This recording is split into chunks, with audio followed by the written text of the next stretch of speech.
everyone. Wow, I've lost my voice already. Let me know if you can hear and if you can see me. This is going to be a very interesting show today because it is a very volatile, what do you want to say, conversation one can have about this. There's the cons and the pros, so that sometimes the two don't meet. Thank you for letting me know you can hear me, Martin. I appreciate that. Okay, before I get started, let's see. I have to do something very quick here. First of all, I want to point out that over here to support the channel, because I am being demonetized. Interestingly, the video I put out about safety on the subway, it was demonetized because it was sensitive material. It's like I'm providing safety tips, very sensitive. So it was demonetized. So over here, if you join Patreon, there's 3 different levels. But at the lowest level, I added $1 a month. And $1 a month, you can really help this channel stay alive. So I'd appreciate it. Also in the middle, whoops, that's the middle. Please do like and subscribe. And if after this video, you're really pissed off at me, please do not unlike and unsubscribe. But I'm kind of expecting that might happen. Because this is probably one of the most difficult cases to discuss. And I have been avoiding it like the plague because it does not make you friends. And a lot of experts will not go to this case unless they're paid for by somebody. And because they don't want people going insane on them. So it's a very interesting case. I'm going to present it in a very interesting way today. But before I start, I'm going to do just 1 minute on this because this is truly how this situation is. And this is just a visual description of it. Many of you probably aren't familiar with this, but this is a scene from a famous book called the Mahabharata, which is from Hindu philosophy. And this is the Kurukshetra War. And on one side are I think it's over here, the Pandavas, and on the other side are the Kauravas. They're cousins, but they've fallen into hatred and they're fighting each other. And this guy here, Arjun, is an archer, and he's on this side over here. So he's on the Pandava side. And he has chosen to have Krishna, who is, in Hindu philosophy, God, to be his charioteer. And when he gets to this war, he's like, oh, crap, I don't know what to do. And so he pulls into the middle of the field, and he's looking at his own people. He's looking at the other people. But the problem is he grew up with everybody. He loves people on both sides. He has teachers and mentors and brothers and cousins, not brothers, but cousins on both sides. And he's like, what the heck am I supposed to do? Because if I kill off all the people over here and cause great harm to them, I'm killing people that I've loved and grown up with. And that seems like a horrible thing to do. But if I don't go fight against these guys, and these guys will kill these guys, and then this will be a horrible thing. What do I do? Because there's these two sides who are so diametrically opposed, and I'm stuck in the middle, and I don't know what to do. And Krishna, right here, Krishna, who is this charioteer and giving him this great advice, says this one thing, basically. It's part of the Bhagavad Gita, and he says, you must do your duty. And that's very minimally what he's saying. You must do your duty. So that's what I'm going to try to do today, is do my duty. And what's the problem is, and the reason people won't do this case is because if I say she's guilty, all these people hate me. If I say she's innocent, all these people hate me. And I just become a target for both sides, and nothing good comes of it, which is why experts don't want to talk about this case. But I'm going to do my duty today, and I'm going to talk about this case. And I want to bring out the many issues of this case and why it is such a confusing disaster, and why, quite frankly, no one on either side should be ashamed of what side they choose, or they shouldn't be mad at the other side for thinking a different way. Everybody needs to tone down the emotions and understand how difficult this case is. It is phenomenally difficult. And it's difficult for many, many reasons. It's difficult because we have 2 countries involved here. We have 2 languages, Italian and English. We have the media just all over this case, just messing everything up with all kinds of wild, crazy stories and exaggerations about pretty much everything. We have how is the court system. I mean, that was a difficult thing for people outside of Italy to even understand. Police work, that some of it was good and some of it wasn't good. So there's a whole bunch of things that here are a mess, and it's very hard to determine where the truth lies. And so today I'm going to try to at least address the different issues and bring it to some place.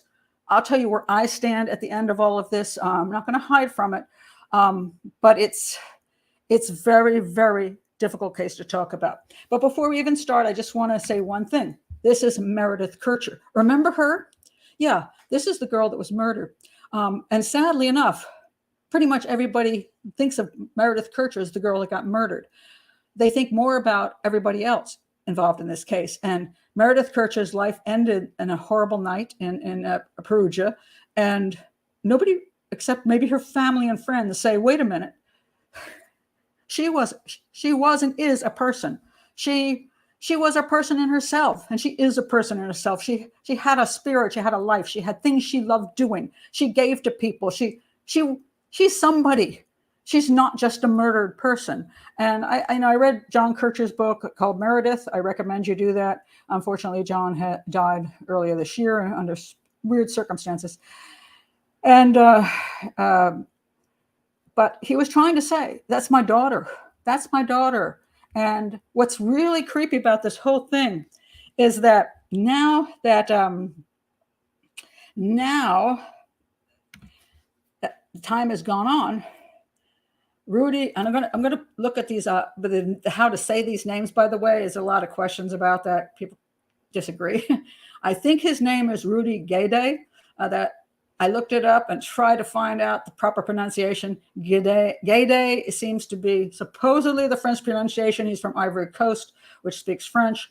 But I've also seen Gede, like G'day, like you'd say in the UK. And I've seen Weed. And I don't want to fight it, so I'm just going to call him Rudy, okay, because it's easier. Rudy, he's free now. He's out of prison already out of prison and going on with his life. We've got Amanda in the middle here, Amanda Knox. She's been out for quite a while now. She wrote a book which made her a whole lot of money. She's gotten married and she just had a baby. She's gone on with her life. And Raffaele Solocito, I'm going to call Raffaele from here on, Solocito. He's also gone on with his life, and he also wrote a book. Who didn't write a book? Meredith. Maybe her daddy did because he wanted some story about Meredith to be out there that didn't just focus on the three of them. So he wrote his book, Meredith, which is very sweet and is good reading. But these three have gone on with their lives. Meredith has not. And so I just want to say one more time, this is Meredith Kercher. And she didn't deserve to be murdered so brutally while she was studying and having, just beginning her life as a college student. I just want to point that out to begin with, because too many people forget about Meredith. It just makes me very, very sad. All right, so now about this case. Well, let's start with just some basics. A couple people actually said they didn't know about this case, which is shocking considering how much it was in the news. I'm going to give a super abbreviated piece of information here. Basically, Meredith went to study in Perugia. Amanda went to study in Perugia in Italy. They ended up being roommates. They lived in a house. This is the house. And they lived on, if you see, there's 2 floors. The top floor had 4 girls. It had Amanda, Meredith, and 2 Italian girls. And on the bottom floor, four guys. So it was basically a student house with 8 people living there. So these 2 were roommates, and they were both new in Perugia. And what you see happening in the beginning is just that everybody's going to school, they're going to classes, they're having a good time. And I think it was 5 or 6 weeks in is when Meredith gets murdered.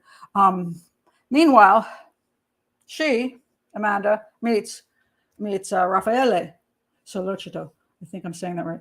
And they hook up at a concert that the 2 of them are at, and they're like, "Oh, we like each other," and then they start a little romance, and it goes on for like maybe 10 days or something. And they are having sex. They're sleeping together. Not unusual for young people. So they're having a little romance. And then about 10 days later, Meredith is murdered and all hell breaks loose. And these two end up being suspects in the crime. So that's just a quick once over. And I don't do stories here. So there's a million stories on this case. You want the full version. You got documentaries up the kazoo, and you've got lots of free stuff on YouTube. Have at it. But what actually happened is the question. And it comes down to these two theories. The two theories end up being one, and this was the original theory, that these three together committed the crime. That and it came to be that the three of them were involved in some sex crime, sex orgy that turned into homicide, and Meredith got murdered in the process. That she was their victim, and the claim was she was their victim because Amanda didn't like her too much anymore. They were on the outs as a relationship goes. Although Amanda, if you read her book, Waiting to Be Heard, will say absolutely none of that is true. That she and Meredith were the best of friends. Nobody really agrees with that, but she claims they were the best of friends. So, but the prosecution says they were on the outs, and that Solicitor Raffaele was kind of a freaky, weird dude. Even though he looked like Harry Potter, he was really into a lot of really, weird stuff. The Japanese cartoon stuff, which shows lots of women being brutally murdered. And I forgot the name of that stuff, but hey, he had it in his apartment. He was into knives, and therefore the two of them, she was like, so the Foxy Noxy thing, basically the idea was that she had turned into this sex crazed maniac. She was it's funny, the problem with let me go back to this picture over here. Over here we have Bambi. If you read Amanda Knox's book, Waiting to Be Heard, and listen to her defense team, she is the sweetest, kindest, goofiest, innocent, naive girl on the planet. That everything she did, she did with the best of intentions. And if she did something that was naughty, she only did it to experience life because people told her to do it. So she's Bambi. Over here, she's Jezebel. She is, at a very young age, a bizarre sex freak that every guy she meets, she wants to bed, and she's got bizarre sexual fantasies.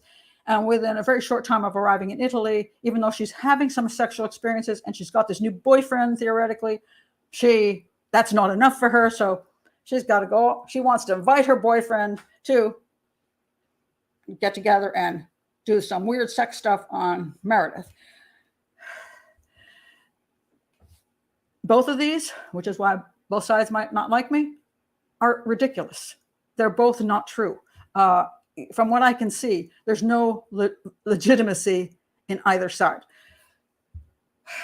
What I see over here, she's not Bambi. She's a kind of a normal college girl who did do some, drinking, partying. That's a moment of bad behavior. She got arrested once for some fraternity thing, throwing rocks at cars. So she's not an angel. And she is experiencing sex more as she got, into college years and into Italy. That is not unusual for college students. Some college students wouldn't do that, but I'm not saying she was not a slut. She wanted to have some fun. So I'm not going to say that makes her a slut. However, on the other hand, from all of her writings and all of her behaviors, and I'll get to those later, I do see a problem with a narcissistic personality disorder. Now, I will say what they always have to say. I am not a psychologist or a psychiatrist, and I'm not diagnosing Amanda Knox. I am simply saying that she does, in my opinion, exhibit a lot of narcissistic behaviors. Even recently, after she had the baby, she said she was going to do one picture because she doesn't want the baby to end up having to deal with things like her. And so no matter what happens, it's about Amanda. It's about Amanda. It's about Amanda. it always comes back to her. And although we all have self-interest, I think it's a little extreme with Amanda. So I have seen what I consider a narcissistic personality disorder might be one of her problems. On the other hand, being a narcissist, having a narcissistic personality disorder does not necessarily make you into a serial killer or a person who wants to commit sexual homicide. That 5 weeks into your stay in Italy, you just can't wait to gang up on the roommate you just don't like so much and murder her. That's kind of extreme too. But I'm just saying, both Bambi over here, Jezebel over here, both are extremes. Now, that doesn't mean certain things didn't happen, and I will be going through all of those.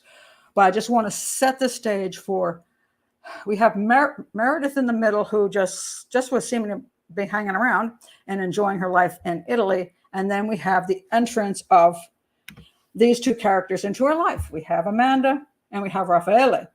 And we also have this character, which is Rudy. Okay. Now, let's start looking at what happened. Now, I want to say we have the two choices. Well, we don't have two choices, but these are the two choices that the media has presented. We have a trio committing this horrific sexual homicide, or we have this one dude committing a sexual homicide. Let's take a look at the one offender theory. Now, in all reality, most serial killers work alone. When you see sexual homicides, most of the time it's one person. Occasionally, it's two people. The two people being usually a stronger person and a weaker person. And the weaker person is just following, so they become a duo. It can be male-male, it can be male-female, but there can be a duo. But it's very unusual to have a trio, unless you're having like a gang rape murder. That happens. A wilding where a whole group of people go wild on somebody and torture them and murder them because they think the whole thing is fun. So is this a wilding? Usually a wilding involves a whole bunch of very, shall we say, messed up people, like messed up teens, people whose lives are complete crap. And they're running wild together, which is why they kind of call it a wilding. They're just running around going, okay, we're just going to take it out on somebody. Hey, let's go get that person. And quite frankly, Amanda Knox and Raffaele are not that kind of group. They're both students. He's well off. She's got a family behind her. They're just starting their lives in this, in the university. They've known each other a very short time. Not exactly people for a wilding. So let's go back to the single theory. The defense of Amanda Knox say this is the only theory that makes any sense. Now, as a profiler, I will say that if you didn't know anything about Amanda Knox and Raffaele Sollecito, am I doing that right? Just Raffaele. If you didn't know about Amanda and Raffaele, if they didn't exist, and let's say Meredith lived alone in that place, and you saw the crime that went down, you would simply say, as a profiler, looks like a serial killer. That's what it looks like.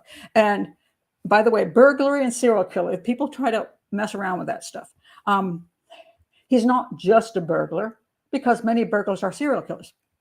Serial killers, the concept of burglary is that it's different than robbery, by the way. Robbery is where you rob somebody on the street, you point a gun, you put a knife to them, you say, give me your money, and they give you your money. Get their money, not your money. They give you their money, and then you run away. Burglary is when you get into somebody's home. And there's a thrill to that for a lot of people who commit this kind of crime. Some just do it for the money, obviously, but some love opening up the window and sneaking through it and going through people's things. And there's an invasion of territory, which is similar to serial homicide and serial rape. So serial rapists and serial killers often are burglars because they like the same concept And B, because sometimes when a serial rapist is there, they also steal stuff because what? Hey, you already raped the person. You might as well steal their money. You might as well steal this. You might as well steal that. So burglars and serial rapists, killers aren't necessarily two different things. So this dude was clearly kind of a low life. He had supposedly, and here's one of the problems with this whole case. We're getting a lot of information which we kind of hear is true, but we're not sure is true. And this is why I say you got to take everything with a grain of salt in this whole mess, because we're getting translations. And if you ask me, why do I not solidly profile this crime? In other words, do a full profile. The answer is I can't even get a hold of the autopsy photos. I can't get a hold of the crime scene photos without, they have some pictures of it, but they have they take Meredith's body and they cut it out and just leave a white figure there. I don't actually know. I can read what the wounds are, but I can't actually see the wounds. I can't actually see things. So I can't do a profile based on things I cannot see. So I cannot do a full profile. The second reason I can't do it is because there's so much Italian involved that I can't read the original anything. So I'm getting versions of it from whomever I'm getting the versions from, the media, the defense team. I don't know what's true and what isn't. So that's very, very problematic. So I'm here pointing out what's rational. So what's rational is if I looked at this crime scene and I did not know about if Amanda didn't live with Meredith and wasn't hanging around with Raffaele, and they weren't at all connected to the house, this would look like a standard sexual homicide. It would. Whether he burgled the place or he didn't, it would look like a standard sexual homicide. And so I'll go with the defense on the fact that it looks like a standard sexual homicide. The second thing that the defense points out, which I think is legitimate, is the size of the room. The room is really small. And I would show you the room, but the room would include crime scene photos, and I will not show crime scene photos on YouTube, A, because I don't like to show crime scene photos in a public place, and B, that demonetizes my video. Okay, wait a minute, I'm getting hot. Let me take off my sweater. So the room is really, really small. The problem with that is the theory of 3 people all in that room attacking Meredith, blood flying, people holding her on. Some of the stories are like from the prosecution is that they held her arms back and they stabbed at her throat. She's still standing up. I mean, there'd be blood spatter all over the walls, which there wasn't. There would be blood on everybody because it's a small room and if 3 people are attacking her, you can't control that. So you would have everybody soaked in blood. You'd have not just Rudy's handprint on the wall and Rudy's DNA. You'd have, oh my God, you'd have a whole hell of a lot of other DNA in that room, or fingerprints or handprints or whatever, because apparently I'm not saying everybody was wearing gloves for this thing. So you'd have a lot more evidence, and you don't have it. And the room is so bloody small. I'm sorry about the pun there. But the blood in the room is mostly on the ground. Mostly on the ground, which means that probably one person kept her on the ground and was controlling her to the point where she bled out, and there are a few spatters that there were, because when you stab somebody, things just fly, and it's all low, it's all right on the ground. I can't see 3 people in the room. Can't do it. I've tried it. This case is so frustrating. I have read 4 books in 1 week. I have looked at God knows how many crime scene photos without Meredith's body in them. I've looked at so much of the issues. I've looked at both sides of the equation, people saying this and people saying that, but I cannot come up with 3 people in that room. I cannot do it. Now, somebody's going to say, wait a minute. Wasn't there 8 this or 8 this? What about that bra strap? Wasn't there that little teeny, the clasp, didn't that have Raffaele's DNA? I don't know. Honest to God. It's the DNA is so minimal. It's hard to believe 3 people were in that room killing her.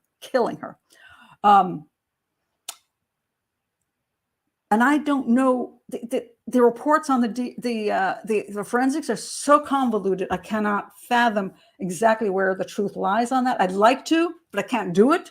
So since I can't do it, I can't come up with it. So I cannot come up with 3 people in that room. I cannot come up with the minimal amount of DNA in that room representing 3 people. The kind of crime that was committed, I have trouble with 2 young college students hooking up with this dude here and deciding to have some kind of weird, brutal sexcapade, I don't know if you call it that, sexual homicide with Meredith. Especially since Amanda lives there, for God's sake. She's got to know she's got to come back there the next day. I mean, she's she may be Bambi, but she's not stupid. So I can't come up with it. I cannot do it. Now, before all the people who go, that girl is guilty as hell, go insane on me and dislike, unlike, thumbs down, and I'm unsubscribing. Let me tell you about the problems I do have with the case on the other side. All right, so now we have an issue of Amanda. And let's go back to this. All right, now let's go back to our 3B here. Okay, 2B. Let's talk about these 2. Why did the police become suspicious of Amanda to begin with? And then Raffaele, what was the problem? Behavior? Absolutely, hands down. I mean, the police are used to many crimes where they see certain types of behavior. And putting aside the fact that some people are going to say, oh, she's got Asperger's or she's got weird behaviors, because she clearly does have freaky kind of out there behaviors in the past. And that's taken into account. And I'm a kind of weird person, so I get it. I get it. She's a little fruitcakey. And I'm not against that. However, there are things that she said and did, which the police went, what? Wait a minute here. That just doesn't make sense. And they started watching her, and they started watching him. Now, the thing about them kissing, there's that video of them kissing outside, after they found out that Meredith had been murdered. They're outside. Okay. 2 things. One is the media made way too much of it because they're saying, oh my God, look at that. They're like so sexually into each other. They don't care about the death of Meredith. They just want to kiss each other. They're hot to trot, and they went overboard on it. But what the police saw, which was concerning to them, was that while the other roommates, can't remember how many there at that time, were crying and were like, my Meredith is dead, she needed comfort. Now, he says, I gave her comfort. Okay, we only kissed 3 times. Okay, I get it. And then she kind of stared into space. But the weird part is, why was that? Why was she not focused on Meredith? Why was she focused on Amanda? And that caught the police's attention. And so it kind of freaked them out. And they were just, some of her, just what she said and how she behaved concerned them. So they brought her in for questioning, and they brought Raffaele in for questioning. Now, let's talk about police techniques. I have worked a case where a woman was murdered in her apartment, and her fiance became the number 1 suspect very quickly. The police got him to sort of confess. What they did was they said to him, we know you were home. And he's like, no, I was sleeping. And they said, well, maybe you had an argument with her, and then you pushed her and she fell and hit her head. And he went, okay. The dude was like a teddy bear. He's like, huh? Okay. And then it turned out the next day, found out she was strangled. So that kind of confession didn't match up. Interestingly enough, that same detective had already gotten a false confession off another dude who ended up in prison for a long time because he led him through all the steps by saying things like, you went into the room. And the guy goes, okay. He goes, and then what did you do next? The guy goes, I went to the right. No, you didn't. Okay, I went to the left. Yeah, you did. And then what did you do? I picked up a hammer from the table. No, you didn't do that. What about that curtain pull? Oh yeah, I pulled the curtain. The guy led him completely through the entire thing. The guy was very low IQ. And he confessed, and then it turned out he didn't do it, and he sued the crap out of the police department. Same dude. So do I know that the police can mislead in interrogations? Yes. So they got Amanda in there, and they did pressure her, not for the amount of hours that Amanda says, and I don't know that they slapped her around like she claims, and then her lawyer said it didn't happen. But she was pressured, which is not unusual when you're doing a police investigation. Pressuring is something that is done. Now, it can, she was an impressionable young girl. You can push her into things. And so the problem was she had this text from her boss, Patrick, and they kept saying, well, did you go meet this guy? Because you said, see you later. And she kept saying, well, no, I didn't mean I was going to see him later. Just meant, yeah, see you later. And they asked her about that. And then they said, maybe you just can't remember things properly. Maybe, you have amnesia. So maybe just try to get those out of your head. So then she starts relating this story. And the story goes that her boss, Patrick, was in the house and he murdered Meredith. And she was in the kitchen holding her hands over her ears because of Meredith screaming. Now, this is very unusual. Usually when people confess to something they didn't do, it's because they're putting the police are claiming they're at the crime and they're just kind of leading them through the scenario. But in this particular instance, she actually accuses a completely innocent man of committing a sexual homicide. That is very rare. Why would she do that? And what's fascinating about it is that Patrick, I think his name is Lumumba? I'm just blanking. He's a man of African descent from Africa. And so is Rudy. Now, not from the same country, but both Black, both from Africa. Now, if she is putting her boss in place of this guy, why is that? Is it because she is aware that a Black man was in the house and did murder Meredith? That is not an unlikely scenario. She has knowledge of this guy being in the house. And if she was in the house with this guy, the last thing she wants to do is give this guy's name, because then this guy is going to give her name, right? So she just comes up with somebody else who sort of looks like him and accuses him, trying to throw the investigation off. Now, she will claim that that's not the reason it went that way. And all the defenders will say, oh, she didn't do it for that reason. She was just exhausted from the harassment and she didn't know any better. And they kept saying, Patrick, Patrick, Patrick. And she just gave the dude up because she started getting confused in her mind. Confused. She couldn't think any longer.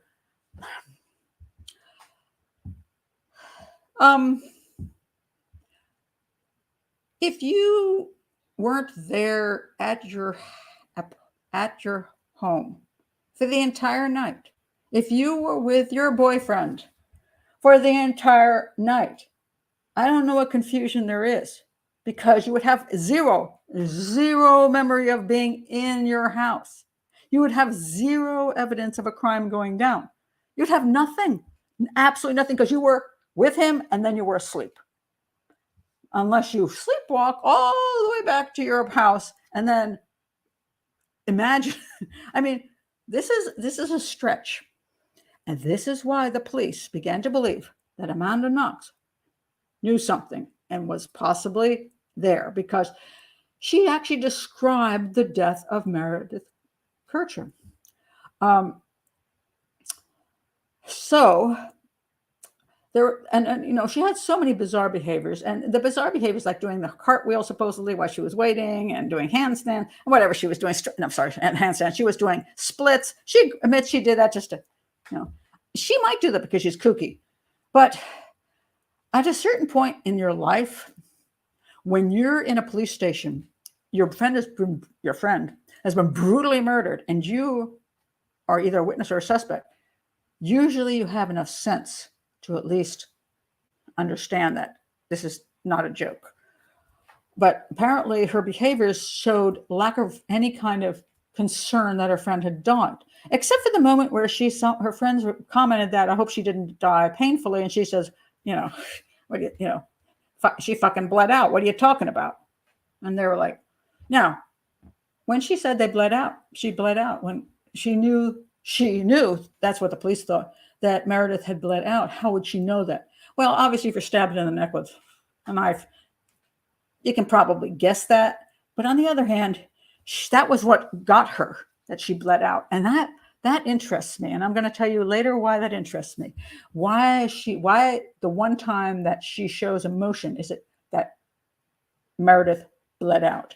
So how could it be not painful? Why then?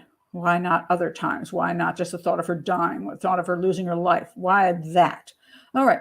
I'll get back to that in a minute. So now the police are very interested in Amanda because they're like, so she says, my boss was there. So they go pick him up, and basically she doesn't exonerate him. And that's concerning that she's not under pressure at a lot of other moments. And she doesn't come back and say, wait a minute, no. Well, the defense team will say, but she wrote this information later that said he probably didn't do it. Again, probably that it was in. Do you hear that loud noise in the background? I'm sorry, that's my refrigerator because it's dying refrigerator. And it makes noise, and I apologize for it if you can hear it. She did write, and this is very fascinating. You can read that in her own book. You can read that. If you put in Peter Hyatt, who is one of my favorite people who does statement analysis, Peter Hyatt, Amanda Knox statement. It will show the statement she wrote when she was not under duress. She wrote the statement and handed it to the police officer saying, take this because this is my statement. This is what I think really happened. But interesting enough, the statement doesn't say, I was never there. I was at home sleeping with this dude. I was home. I was with this guy in his house. Nothing of that ever happened. She doesn't go there. She keeps saying more about this dream, that she had seen this and she had seen that, and she doesn't think it could be real. She keeps going in this very, very vague way. Maybe it happened. I don't think it could have happened, but it maybe This is the way you exonerate somebody? This is the way you exonerate yourself? No, this is somebody who's being deceptive. This is a person who was probably there and doesn't know how to get out of being there, but they did see something and they don't know what to do about it. So they're very, very much hazy about everything.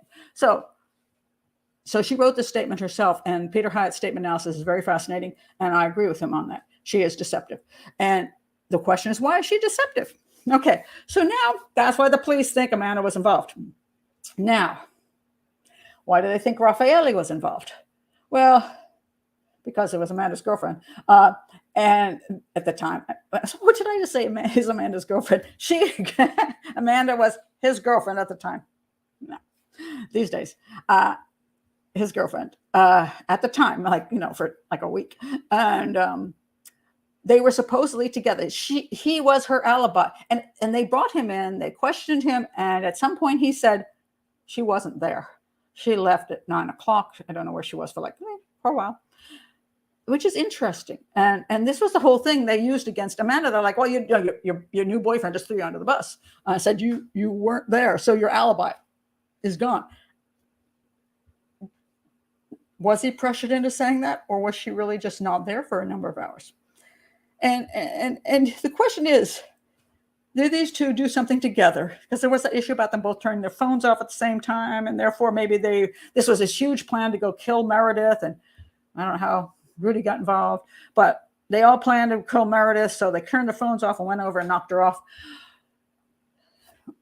I'm not really okay with that. I think that's just weird. I mean, I can't fathom that. It doesn't make a lot of sense to me. But he did say she wasn't there for a number of hours. Why did he go there?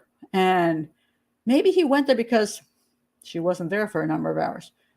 They were newly there. She would go back and forth to her own home. She supposedly got up in the morning when he was still asleep and rush off and shower and dress at her own house. So that she would disappear for a while is not unlikely. Or maybe she was just getting bored with him and she was like, I'm going to go home for a while. I'll come back later. And she left. Maybe it's possible that they were doing some kind of drugs. So they did smoke a lot of weed and he was a drug dealer. And maybe at some point they're like, hey, we're out of shit. And she goes, well, I'll go get some. I know somebody who's got some. And she left.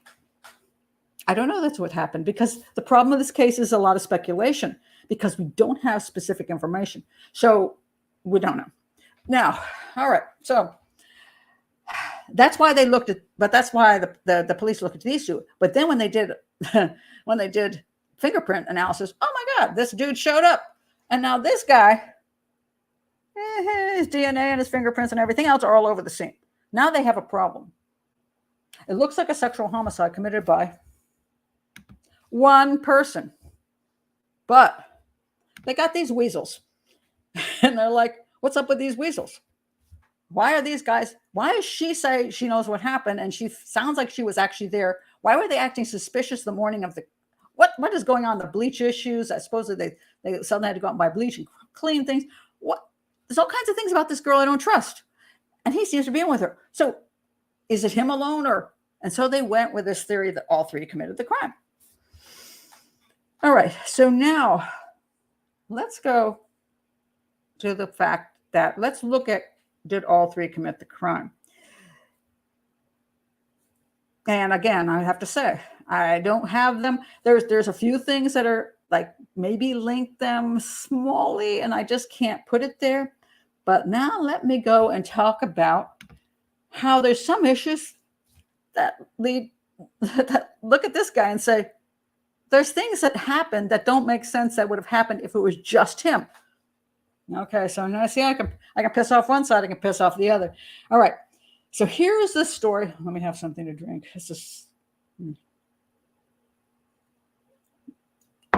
Here is the story. Okay, now, this is the prosecution side, and I think they have some merits. The defense side has some merits, but I think prosecution also has some.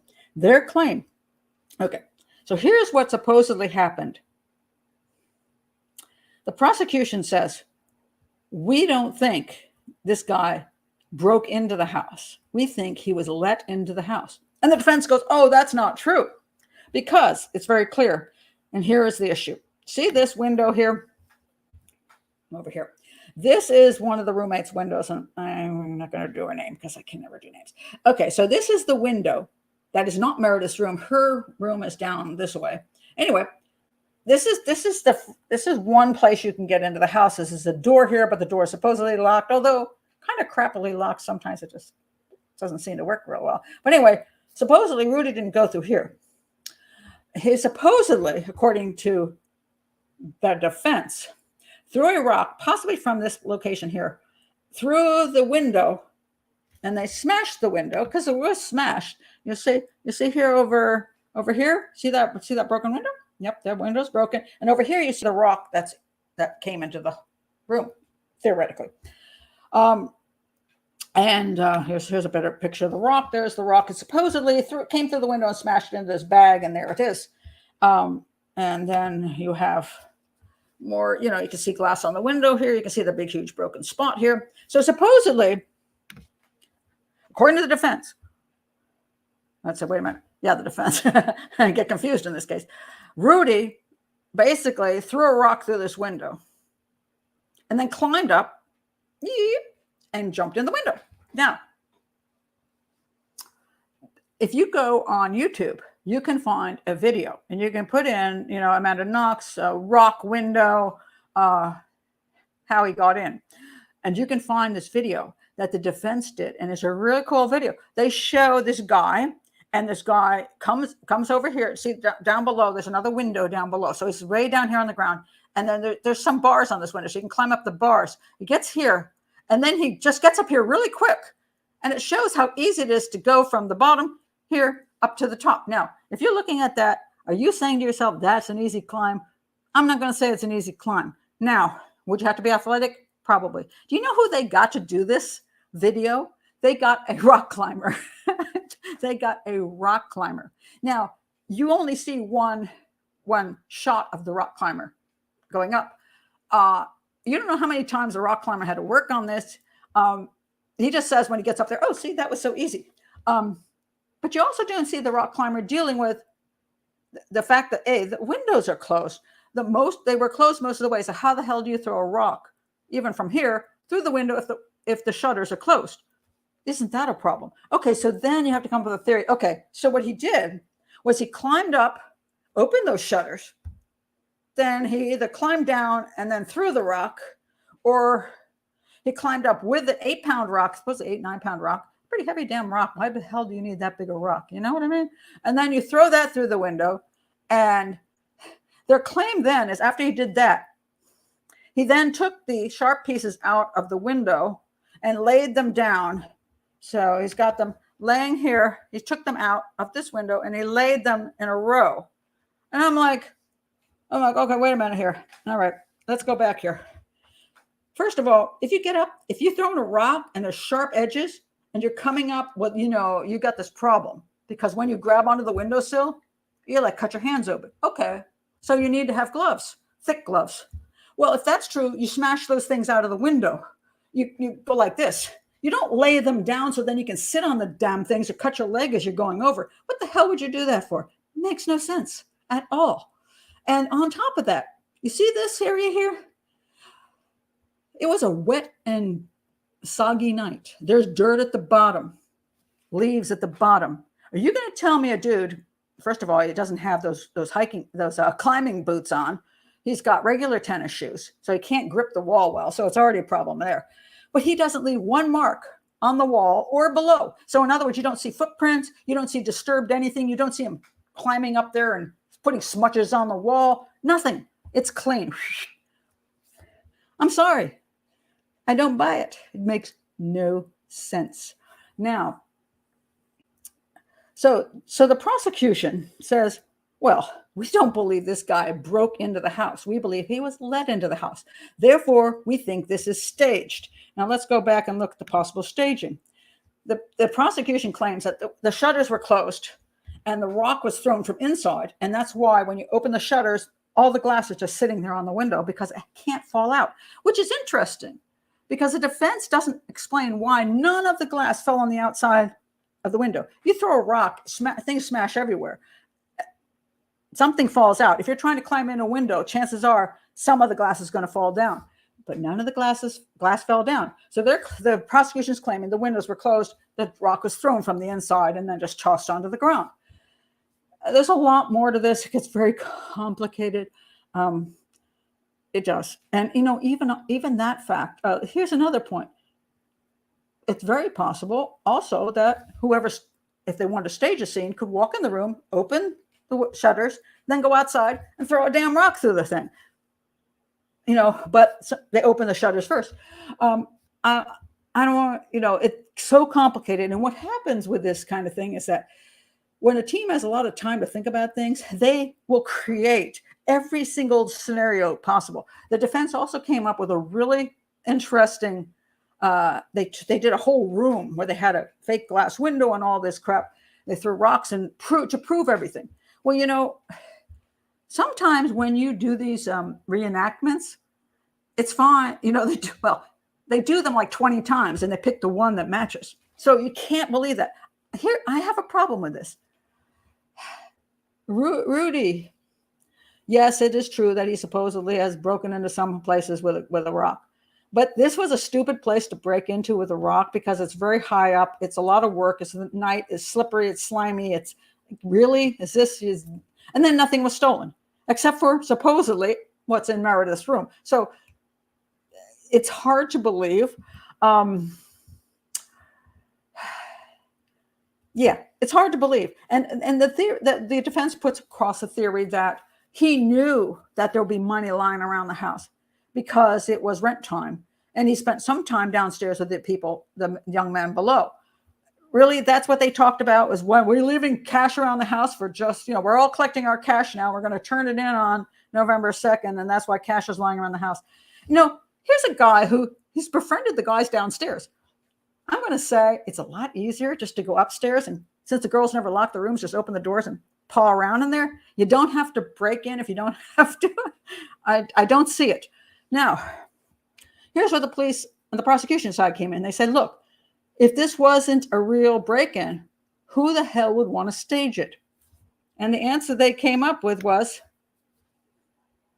Amanda, that this is where she lived. If she let this guy in, if she let Rudy in, she would.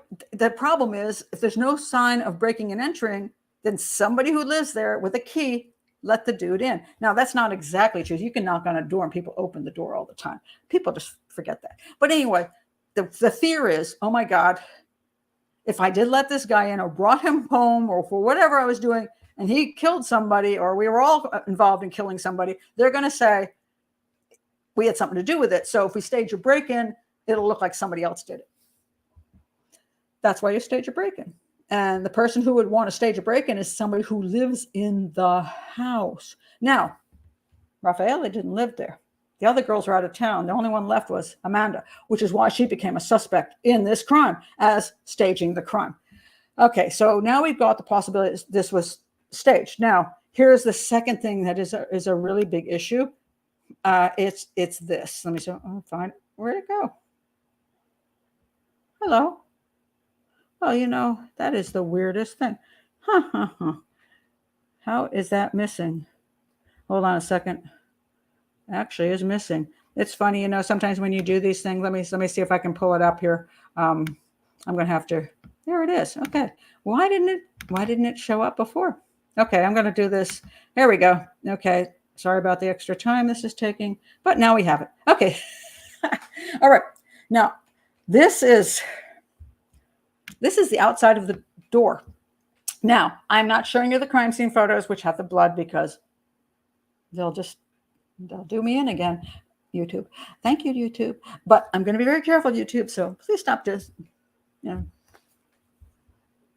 please stop doing these things to me. So anyway, inside the door, you see blood on the handle of the door. You also see blood on the door frame. You do not see blood here. And you do not see blood, and unfortunately that's not showing there. Why is that showing there on the lock? There's a lock. There's a lock. I'm sorry. There's a lock below this. And that's where you have to put the key in and lock the door. Now remember, the door was locked when the police came. It was locked.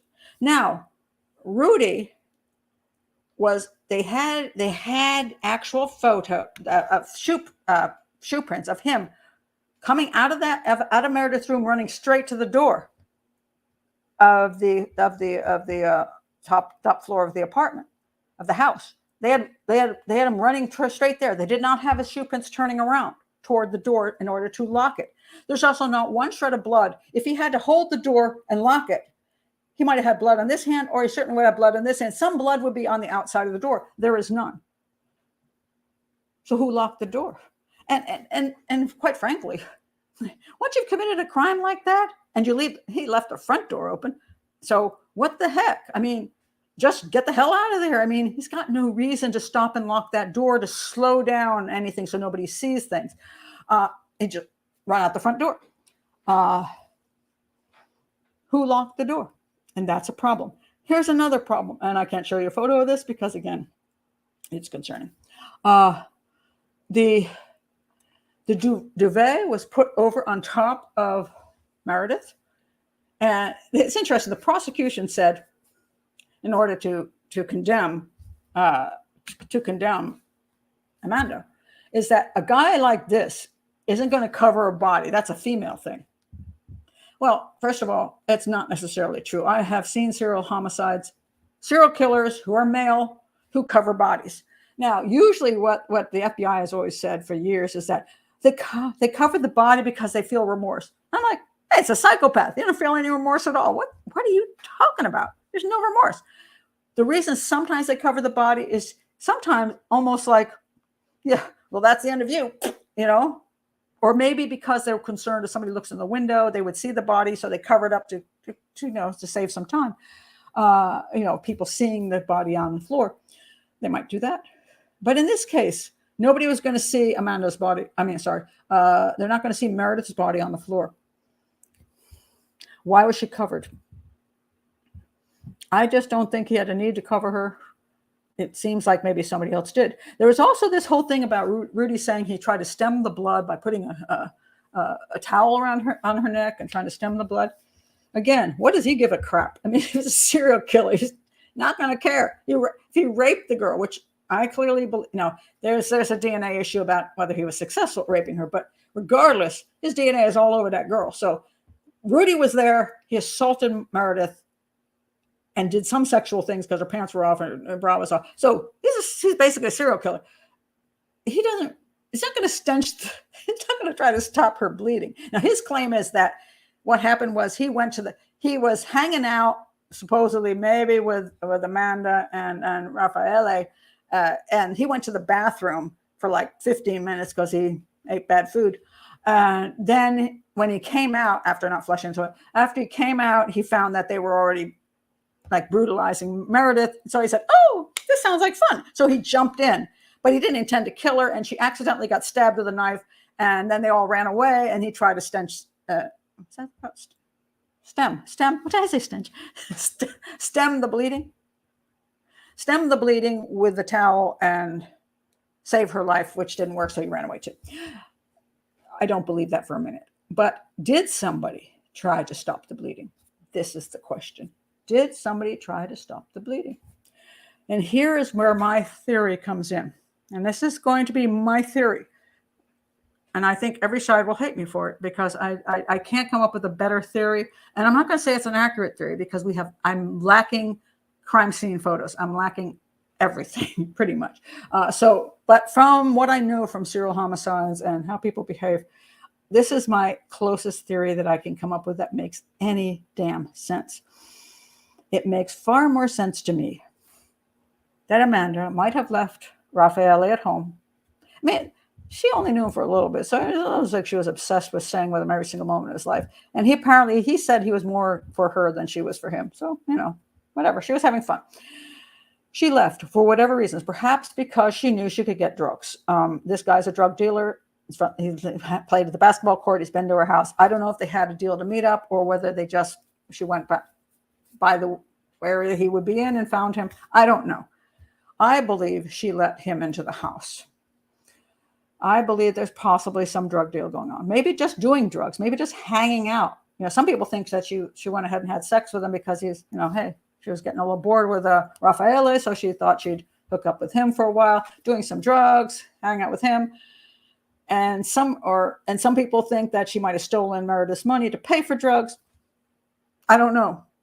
But his statement, one of the statements he made was he's down in the bathroom, by the way, which is interesting right here, because the small bathroom here, which has some of Meredith's blood in it, was not where his blood and anything of him was ever found. He was down here. That's where his feces were found in the toilet. He's way down there. He's not up here. What the hell is he doing down here? So in other words, if he breaks in and he's off and finds Meredith and he's off doing whatever, why is he over here? My theory is he's over there for a reason, because that's near Amanda's room, and it's also near the kitchen. The kitchen's here. The living room's here. If you're hanging out here, you may well go into this bathroom to take a little shit. So he may well have been over there when Meredith came home and found Amanda and Rudy hanging out together, doing whatever they were doing. Who knows what ensued at that point? Was there an issue that ensued over drugs, sex, God knows what? At some point, I believe Rudy ended up in that room with Meredith. And I do not believe Amanda was in the room. I believe Amanda was someplace else. Like she said in her statement, she was in the kitchen covering her ears when she heard screaming. I think she did not expect to go down what went down. I think he suddenly went off on Meredith. He assaulted her, he killed her, and she was cowering elsewhere in the house, going, "Oh my God, what the hell has just gone wrong with this?" Then he runs the hell out of the house. And, at that point, she's going to go check on Meredith to see what the heck happened. She would walk into the room. She might see Meredith bleeding out. She might grab a towel from the bathroom and put it on her neck and try to stem the bleeding. She might cover her with, when she realizes it's not going to work, she might cover her with a duvet because she can't stand seeing the sight. She might realize at that point she has some blood on her and run into the little small, where is it? Sorry. Little small up here. This is where Meredith's room is. This is the small bathroom. She might run right into the small bathroom, try to wash up her blood. Her blood was in the bathroom. Meredith, the mixture of her DNA and Meredith's were in the bathroom. That she did that to try to clean up. She may have left footprints in the hall. Who knows? And then she's got a problem. And this is where I think our friend Raffaele comes into the picture. I just don't think Raffaele was there murdering Meredith, and I don't think she murdered Meredith. I think she was there doing something with Rudy. So let's put the picture of her and Rudy. I think that's more of the case. She somehow was there with Rudy in the house, and things went badly. Rudy ran off, and then she's screwed.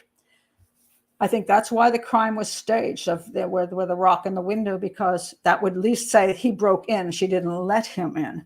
And if she had tried to help Meredith and tried to stem the blood and put the duvet on her, she knows her DNA is somewhere in there, maybe footprints, because she was hanging out. She would have bare feet running around. It is very possible that then she went back to her boyfriend and said, "Oh my God, what the hell do I do? I was there. I didn't do anything. I was there. And what do I do? I was getting drugs for us, whatever, and all this hell went down." He says, "Well, we'll clean up what we can where we know you were at." Maybe he did go over there. They got the bleach. They cleaned up, tried to clean the hallway. And if the two of them weren't actually murdering Meredith, their DNA wouldn't be in that area. So it may be that they just tried to clean up a little bit of the hallway or whatever. Didn't do a perfect job. And people say, well, then why was his DNA on the bra clasp? I don't know. Either it was crappy forensics work, or possibly he might have even said, "What the hell is this? Oh Jesus!" and he threw it. I don't know. He could have been in the room, touched something, and then said, "What do I do? I just touched that," and went like this. I don't know. And this is because there's so much confusion. I can't go there and absolutely determine things, but I can just go and say what makes more sense. So if you were there, and her description of her boss Patrick, killing Meredith and she's screaming, I think is he's just a substitute for Rudy, but that would mean she was not in the room killing Meredith. And I just see no reason for. I'm not going to go with this threesome killing Meredith for some weird sex game. It's just it's just highly unbelievable. But that she would go for drugs and be half out of it, and maybe she was high as hell and hanging out with Rudy. Maybe she was even going to have sex with Rudy. I don't know. Maybe something happened there, and then I don't know. Maybe they got in an argument with Meredith over money. Meredith was disgusted with him, and then I don't know what happened at that point. But the only person that had a reason to cover up this crime was indeed Amanda. So it would make sense that she put a duvet over Meredith. It would also make sense she might try to stem the blood. It makes sense that she would lock the door, because she would lock the door because she wants nobody to go in there, because she doesn't know what to do about this mess right now.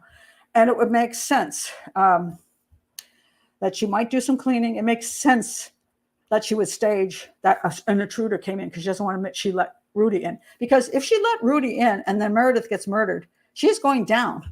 She's going to go down as an accessory, even if she didn't handle a knife. So she's trying to cover up what part she played in it. And then he's her newest, he's mad, gone for her. He's like, oh my God, I kind of love that girl. And he wants to help her out because he doesn't want to see his new girlfriend go down. And after all, she didn't do anything wrong. She just went and bought some drugs from Rudy, right? Or something like that.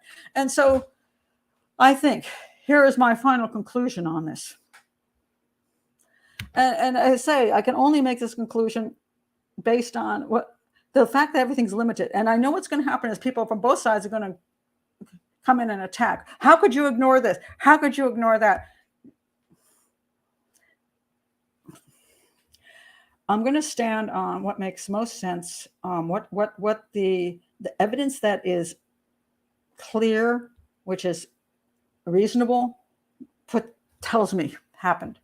And what tells me happened is this guy was the one who committed the murder of Meredith Kercher, and she was around but found herself in a very bad position and tried to cover up her connection to allowing this guy in the house and whatever happened from that point on. That's my take on this. I don't say it's not going to make either side happy, but it's the only thing that makes rational sense. And her behaviors, I do believe she suffers from a bit of a narcissistic personality disorder. So she goes with what saves Amanda, not necessarily what the truth is. And so that she always considers herself a victim, that she always considers herself blameless, guiltless, and everything else is not surprising. So that's what from when we're reading her book, I don't find truth in it, but I do think that she's trying to cover up her involvement to the extent that it was. That is my basic take on this case. Now I will get back to all your comments. Because I have, when I do some of these things, I can't really see any of your comments. Oh my God.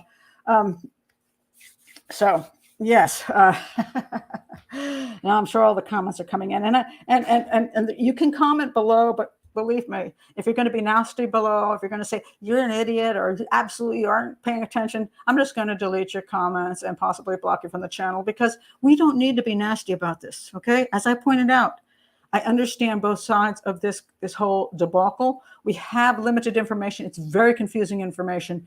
And I'm just trying to be as rational as I can in explaining what I see. And there's a ton of other things I can get into, all kinds of details. But this is not a 6-part documentary. I'm doing a short live show. So I cannot go into every single detail. And also, if I want to profile this crime from to the minutest level, somebody is going to have to, if you want me to, all of you people on either side, send me $50,000 and I will spend the next year. I will get translators. I will work my butt off on figuring out all what actually happened police-wise and in the courts, and I'll have all the translators. Give me $50,000, I'll work on it. So, here's the thing. He killed her. This is Rudy, not just the black guy. Rudy killed her with Amanda's assistance. All right. There is no evidence that Amanda was, again, there's no good reason for Amanda wanting to kill Meredith. I'm sorry. She's only known her 5 weeks. So Meredith didn't want to be her best friend. That is not usually a really good motive for wanting to brutally murder somebody. You might want to play a trick on her. You might want to, make fun of her. You might want to snub her. But to brutally murder her, to say, hey, come on, let's go brutally murder this girl I'm living with. And on top of that, it's my damn apartment. So I'm screwed because it's going to be a murder scene and I can't even live there. This is not a premeditated homicide by Amanda. It makes no sense. It just makes absolutely no sense. Let's see what we got here. So, well, there's a good point. Jolly says the best thing she should have done for Meredith is tell the truth. And there we have the problem. Okay, first of all, you tell the truth when you don't have a narcissistic personality disorder. And I'm not saying she does, but you either tell the truth because it's the right thing to do. This is why I did this whole thing about the two sides, explaining how I'm in the middle of these two sides. I'm going to tell the truth. You may not like it, but I'm going to tell the truth. It may not do me good. I may lose like a whole bunch of people right after the show and go, what happened to all my subscribers? But I'm going to tell the truth as I see it. Now, Amanda, unfortunately, I do believe she suffers from a level of narcissism, which is, it's about Amanda. It's about Amanda. It's about Amanda. So when something happens badly, she could have come out and said, look, I went to buy shit from this dude. I went to buy drugs from him. And I invited him back in, and we were smoking weed, and we were doing something, whatever we were doing. I got really high. We started cuddling, blah, blah, blah. He went to the bathroom, and while he was in the bathroom, Meredith came in and said, "What the hell? This like, who's here? Oh, I'm here with Rudy." And she got mad. She said, "Where'd you get the money to buy all that stuff? I thought you said you were broke."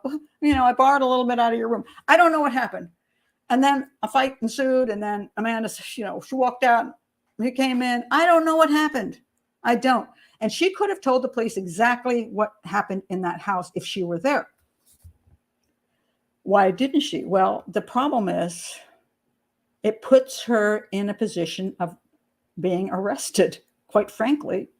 If she says she let this dude in and then he kills her roommate, it becomes an accessory. Now, they may give her a lesser sentence if she tells the truth and says, I wasn't in the room killing her. I just didn't know what to do. The guy terrified me and I was cowering in the kitchen.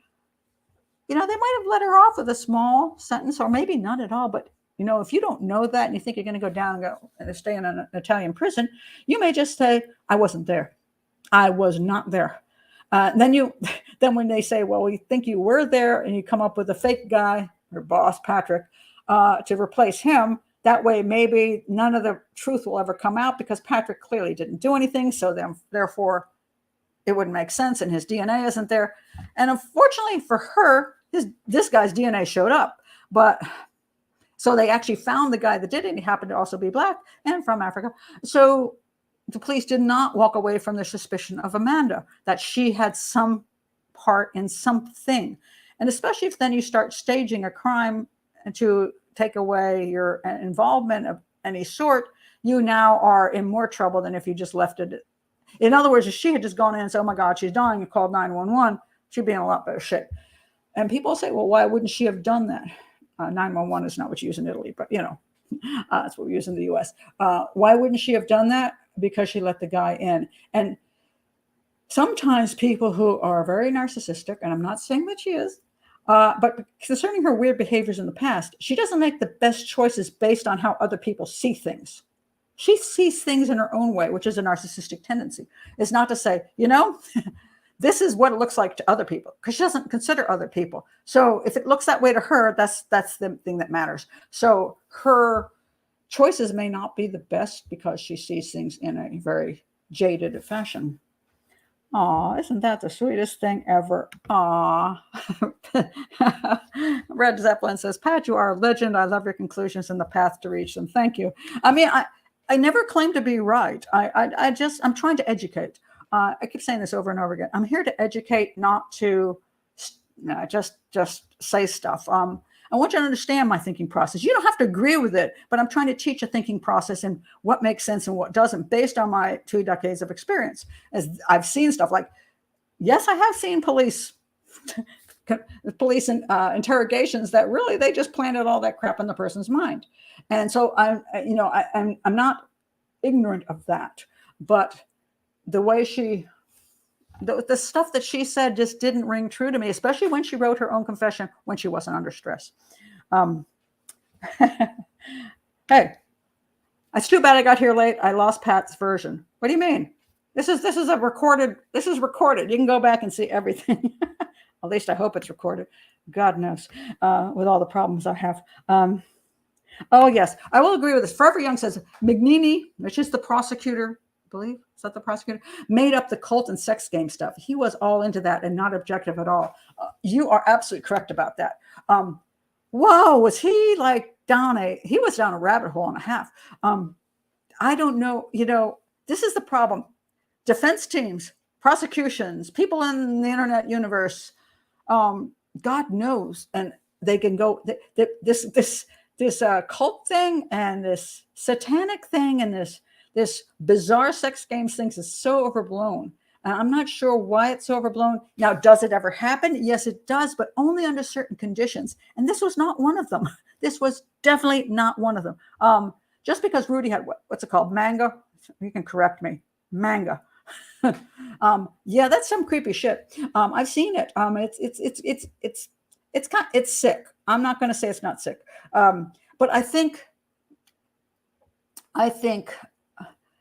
in my opinion, I would say that Raffaele Solocito. Is that how you say?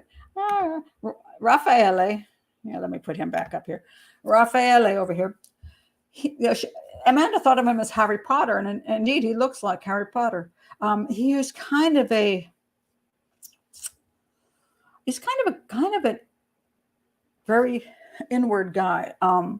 Very intelligent. If you read his book, he has a book out too. It's very intelligently written, because I think he is really intelligent. It's a little dull, and I think he is probably a little dull. sorry, Raffaele. He's kind of like a nerd, and some nerds who don't have a lot of social interactions get into these kind of weird fantasy things. And why this Japanese stuff is very popular with them, I'm not sure, because it's really creepy, but it's a lot of like, cartoon women being raped and stabbed and stuff. And it's like some kind of power trip. But having that as part of his many interests, he says somebody just sent that to him, and he just wasn't like totally into it. But he was into knives and shit. So I'm going to say that he had kind of that fantasy thing going. But to take your fantasy, and people do take fantasies and make them reality.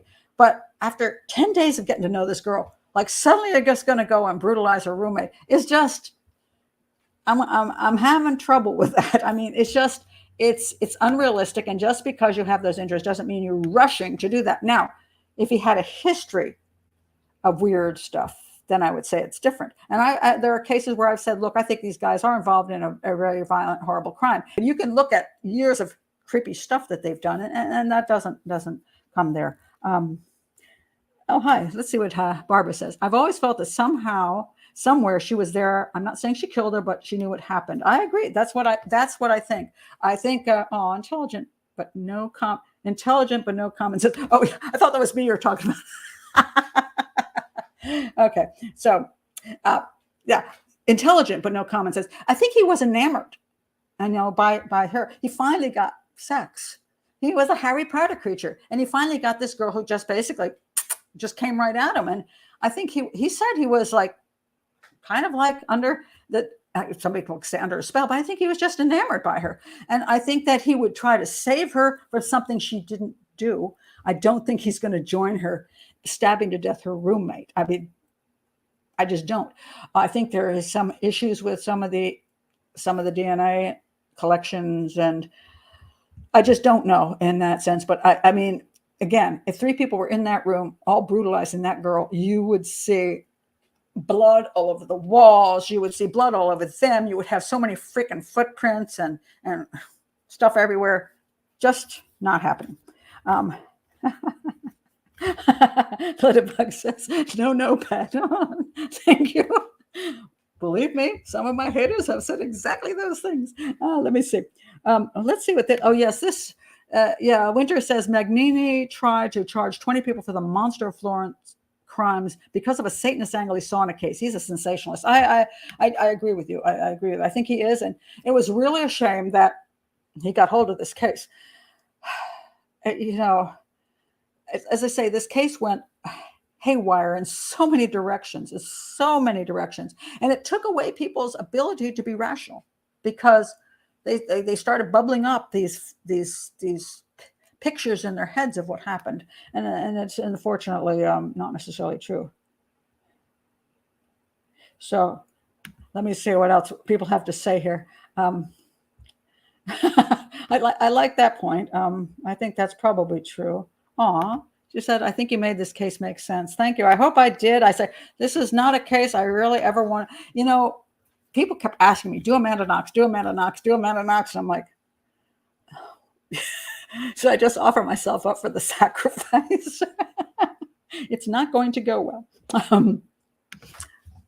Marco says, I thought I was cuckoo for thinking that exact thing. At least I feel better that somebody else had the same ideas. Thanks for sharing, Pat. Well, I'm glad if I helped at least one person. I don't think, barring some amazing confession outside of, Rudy and his confessions, we're going to know the absolute truth, because at this point, neither one of these, it benefits them to speak the truth about what happened. they would just do themselves in. So they're not going to say anything. They're going to, he has his book it's interesting. His book is called Honor Bound. Now, why does he call it honor bound? Honor bound to what? Honor bound to tell the truth, or honor bound at this point to protect her and to protect himself? He's just honor bound. He's just not going to ever come forth and say more, because an honor thing is not about truth. I'm not here to be honorable today, folks. I'm not honoring anything. I'm just here to tell what I see. He doesn't say I'm here to tell the truth. He says honor bound, which concerns me right there. So I think that is now this is probably true. Amanda is not a social weirdo, but not a blade murderer. Yeah, I think so too. I think she's a social weirdo, but I do think she probably makes a lot of really bad choices, and made a lot of bad choices in what happened that evening and what happened when she went to the police station and everything else from then on. I think she makes bad choices because of her psychology, shall we say. Let's see what else I've got here to say. Dee Dee says there's something wrong with her. Yes, NPD or a psychopath. Yeah.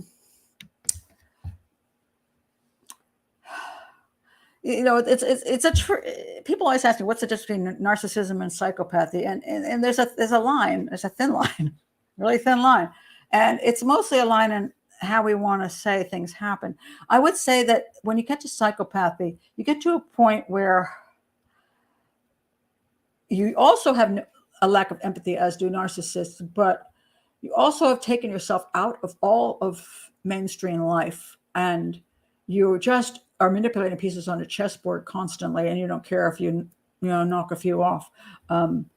It's a little bit of a higher level than narcissism, as far as your absolute coldness toward the world, and how you want to interact with the world, that you will still want to even be part of the world. Except, in other words, a psychopath wants to be the chess master and none of the pieces matter. And a narcissist wants to still be on the board. Maybe the queen, and maybe she wants to be able to push everybody else around and win, but not quite to the point where totally I want to play God above the board. I don't know if it's a very good description of that. It's always a really hard, there's really no good way to describe that line, except for that's the best I can do with that, because that's the way I kind of see it.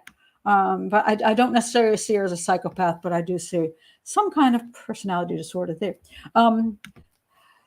Lydia says, Amanda Knox seems a very, very cold individual. She strikes me as a sociopath. She makes the hair on my neck stand up. Well, here's the thing. And after reading her book, Waiting to be Heard, I had the same reaction. I've had the same reaction to all of her interviews. And all the time, she always makes you go, yeah, there is a coldness about her. She always seems like she's acting.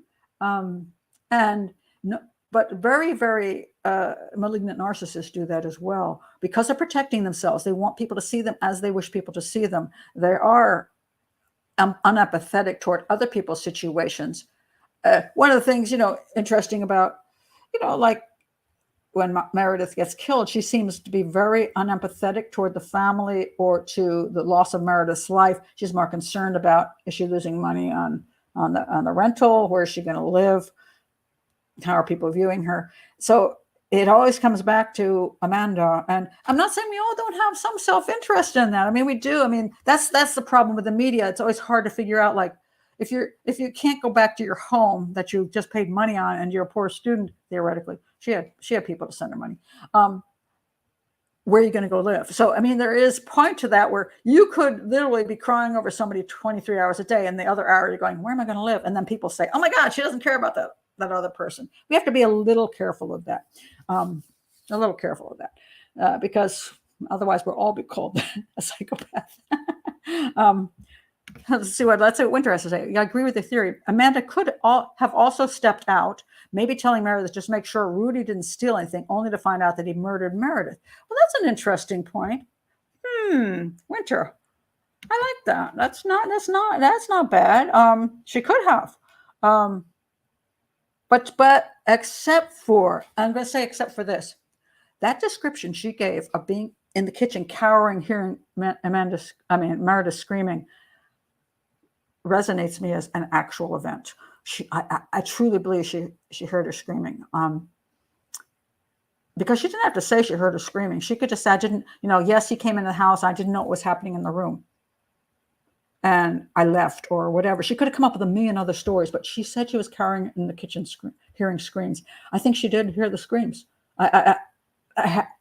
So yeah, she could have left, but I think she heard those screams at some point. So I think she was there during that point. And that's when she realized, oh my God, what has happened? And what am I going to do? Oh, yes. Elizabeth says, wasn't Meredith on the phone with her mother, but no mention of seeing Amanda? Okay, I'm blank on that, so I can't answer it.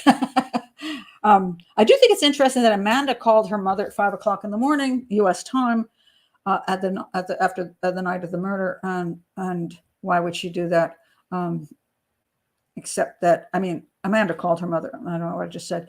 And because, when usually something horrific happens, you call the person closest to you and who's going to believe you. Even if you're not going to tell them what happened, you want the connection. The other interesting thing, one of the things that really kind of I thought was weird was that when she was in the apartment and she supposedly came in, left Raffaele's in the morning and went to the apartment, and she saw some blood on the sink, and then she took a shower, and then she thought something was really weird because she saw the poop in the toilet, and I think her interest in finding out whether Meredith was okay was really too minimal. I would have been banging on her door, then I would have tried to open the damn door, and I don't know if when she at that point should have had her phone on her. So why didn't she just call her right from there to see if the phone would ring in Meredith's room? The whole thing where she didn't really work hard to find out if Meredith is okay concerned me. And then she goes home and has breakfast with Raffaele and says, "Oh, by the way, something weird going on in the house." I think that her reluctance to find out what happened with Meredith is telling right there. Let's see what else you have to say here.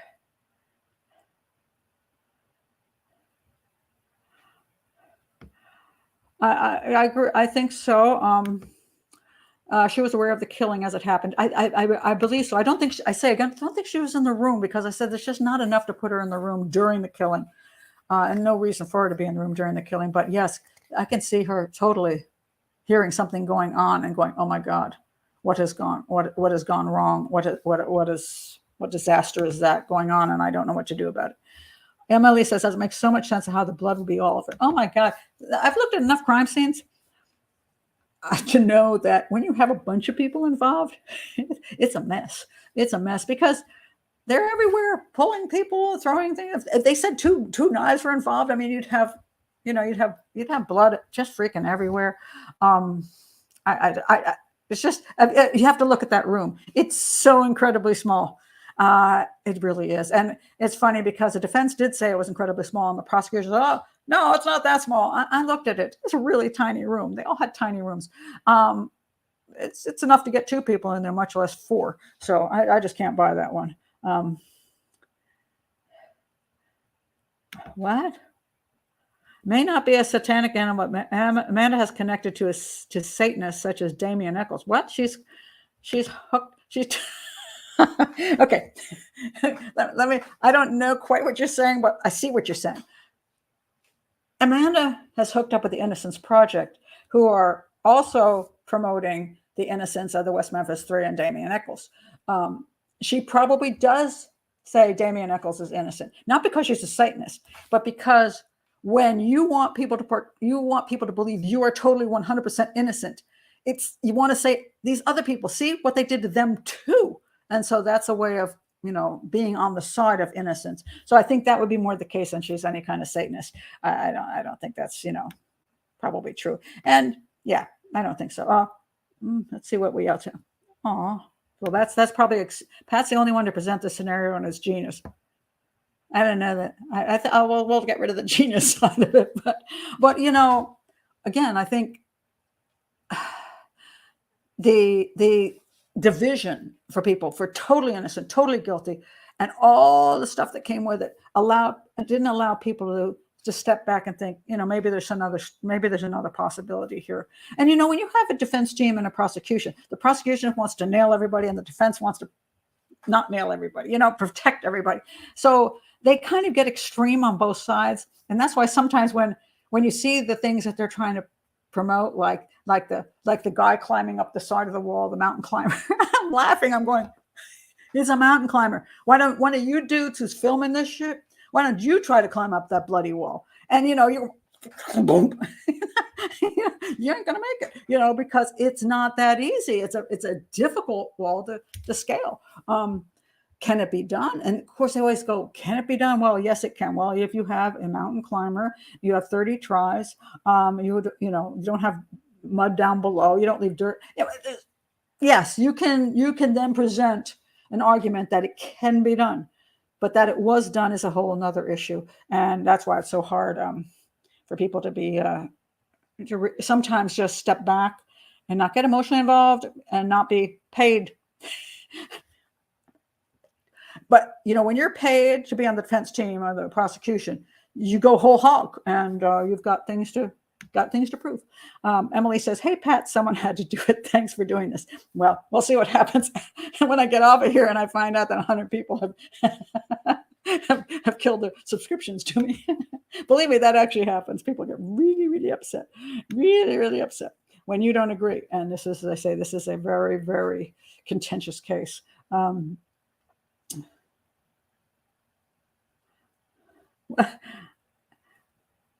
Let's see. Oh, that's nice. Ryan says, "Hey, Pat, I bought your book on Apple Books about Portugal. You should write a sequel." Okay, Ryan, I'm going to tell you what to do here.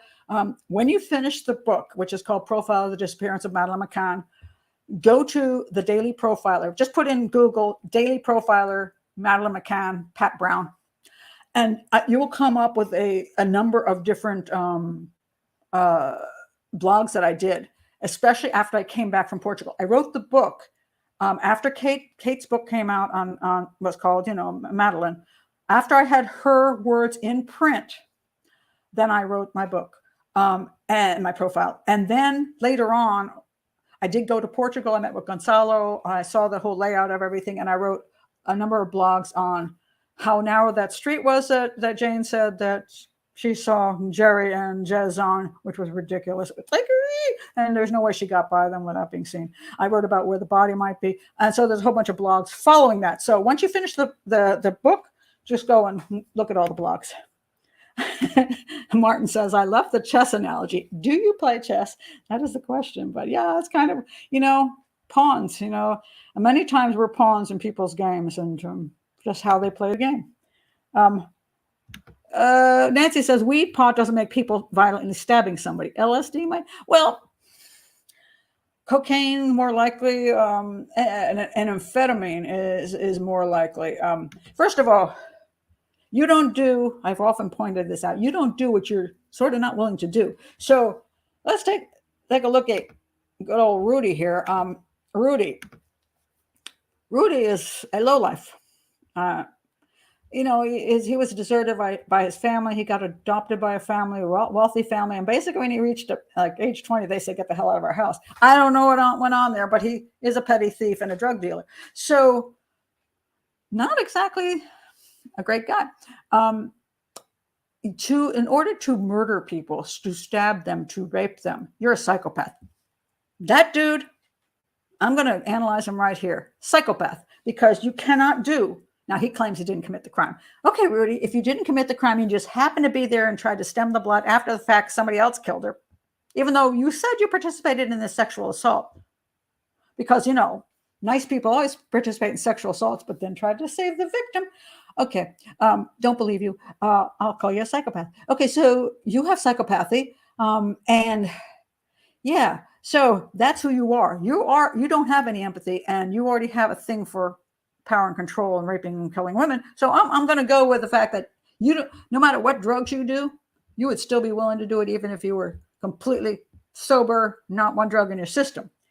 However, there are times when people who had that mentality, already on the edge of that, can then take methamphetamine, cocaine, and it gives them that extra energy, and also takes away a lot of their they just think, oh, I can just do this now. I've got the power. I'm stronger now. Makes me feel like I can just do something, do whatever I want to do. But you still have to want to do it. So that's my whole thing, is that I don't think that that people just do things that they don't kind of want to already do. They just might need a little help to get over the edge. But yeah, that's basically it.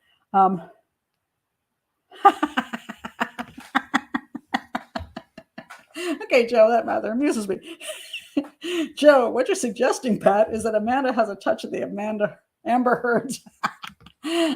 Anybody who doesn't know this story, Amber Heard, who I was in the green room with her in New York, and I was in there for like half an hour to an hour with, I can't remember, and she was in there with her, like I don't know who she was, a manager or something, publicist, and she was just watching her and what she said, I'm thinking, oh my God, whoever she hooks up with is so screwed, because this girl is so narcissistic.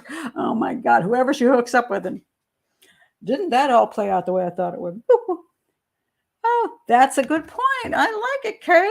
Someone once said, every psychopath is a narcissist, but not every narcissist is a psychopath. I love it. I have never said that. So whoever said that, wish it was me. I should have come up with that one. But that's correct. At least I don't think I did, because every once in a while I'll go on Google and I'll put in something and I'll go, oh, this person, I really like what they have to say. And then I find out it's me. But I don't think I said that. So I'd love to know who did, because that's accurate. Yeah, every psychopath is definitely a narcissist, but not every narcissist is quite a psychopath. Thank you, Kay, for that. That's amazing. She has cold eyes. Hey, I don't know. It's, I don't know if that's really the we can see the soul through the eyes, but a lot of people think so. In fairness to Amanda, she's not here to defend herself. That is absolutely true. She is not, but she has been out there defending herself in her book, in a million interviews. And yes, she's not here to sit opposite me and do that and say I'm wrong. That she definitely was not there that night. That's true. But she has. Let me say this. Her platform is huge in comparison to my platform. So my platform is simply to analyze the crime, talk about what I think the issues are and what I think the possibilities are. I'm not saying I'm right or wrong. I'm just saying what I see from the crime scenes. So I don't know if I've closed another case. I haven't. We'll probably never know the absolutes on this one. We really will not. Unless the deathbed confession is usually the only way on these kind of things you can ever find anything out. In other words, somebody literally is dying and they say, hey, look, this is really what happened. I just want to let you all know. Okay. Winter says, I didn't know about Amanda hearing the screaming. I'm not familiar with the case. Okay. We don't know that Amanda heard the screaming. She claimed during a confession at the police station that she heard the screaming in this dream of hers. See, the police said, well, you maybe have amnesia, and so she says in this, I have this dreamlike state. I don't know what's true and what's not true. I'm having trouble discerning between truth and not truth. So I don't know whether I spent the whole night with I forgot his name. Solocito, I'm going to call him that, Raffaele, or I really was over at my own house watching this murder go down or hearing this murder go down. I don't know. It keep coming out. I don't know. It comes to me like dreamlike states. And in this dreamlike state, this amnesia, things popping in and popping out. I see myself cowering in the kitchen, hearing the screams of Meredith. And then she writes later on that, she doesn't still know whether these things are true or not true. I'm sorry, but under a lot of pressure at that very, very moment, I might go for that. But, to not know which house you were in all night long, to not know whether you heard or privy to a murder or not is a stretch. Sorry, it's a stretch. Let's see what else we have. Yes and no.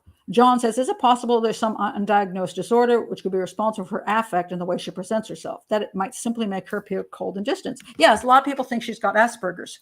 They say she's got Asperger's, and it's anything's possible.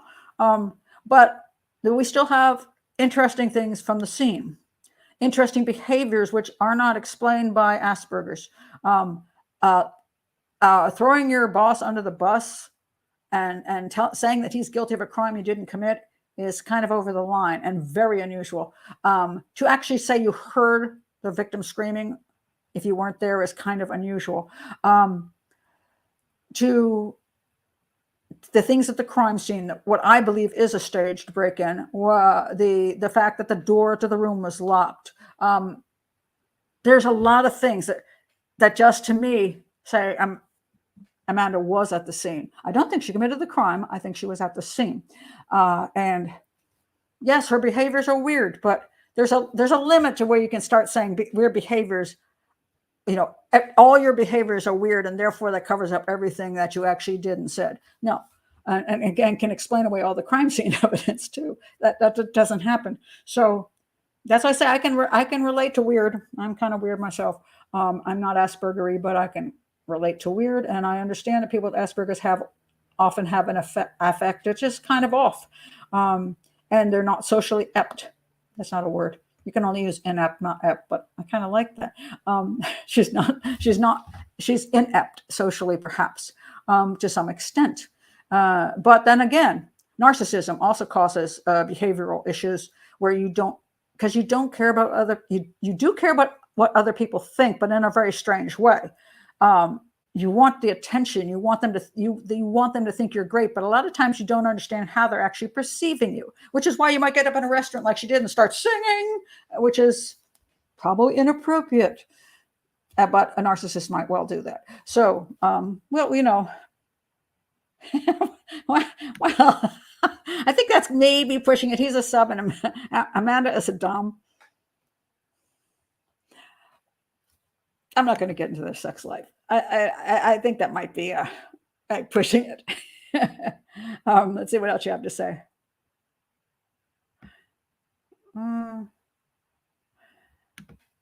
With Amanda, Pesmez says, with Amanda already having so many people who don't see her as she sees herself, it might be an added stress on her personality.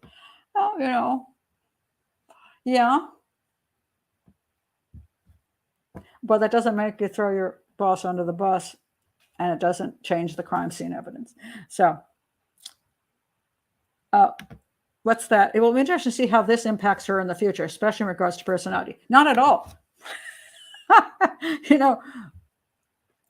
do not have 1 million subscribers, guys. I wish I did. That would keep the channel going. I don't have 1 million subscribers.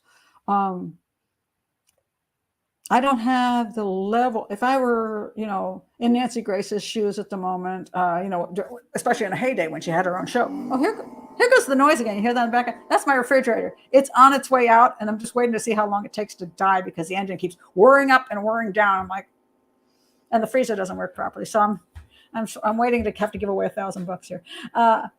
Quiet down, refrigerator. Thank you. You may not be able to hear it. I just think it's very loud from where I'm sitting. No, I don't have that level of power. And people always seem to think sometimes in small internet spaces, oh, that person is going to get so upset about this. They're not necessarily. She has a book out that she made a huge amount of money off of. She is considered innocent by or not guilty by the system. She's married. She's got a kid. She doesn't really give a crap what Pat Brown has to say. And I really don't blame her. She doesn't have a reason to have to worry about me. I'm not going to be able to influence her life because she's got, at this point, way more power and publicity on her side than it does me. No, that's not going to happen. So just be rational about that.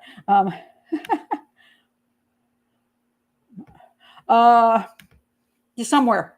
The room dimensions are on the internet. There is so much Molly on the internet. And, again, I'm not doing a 10-part series here being paid for by Netflix.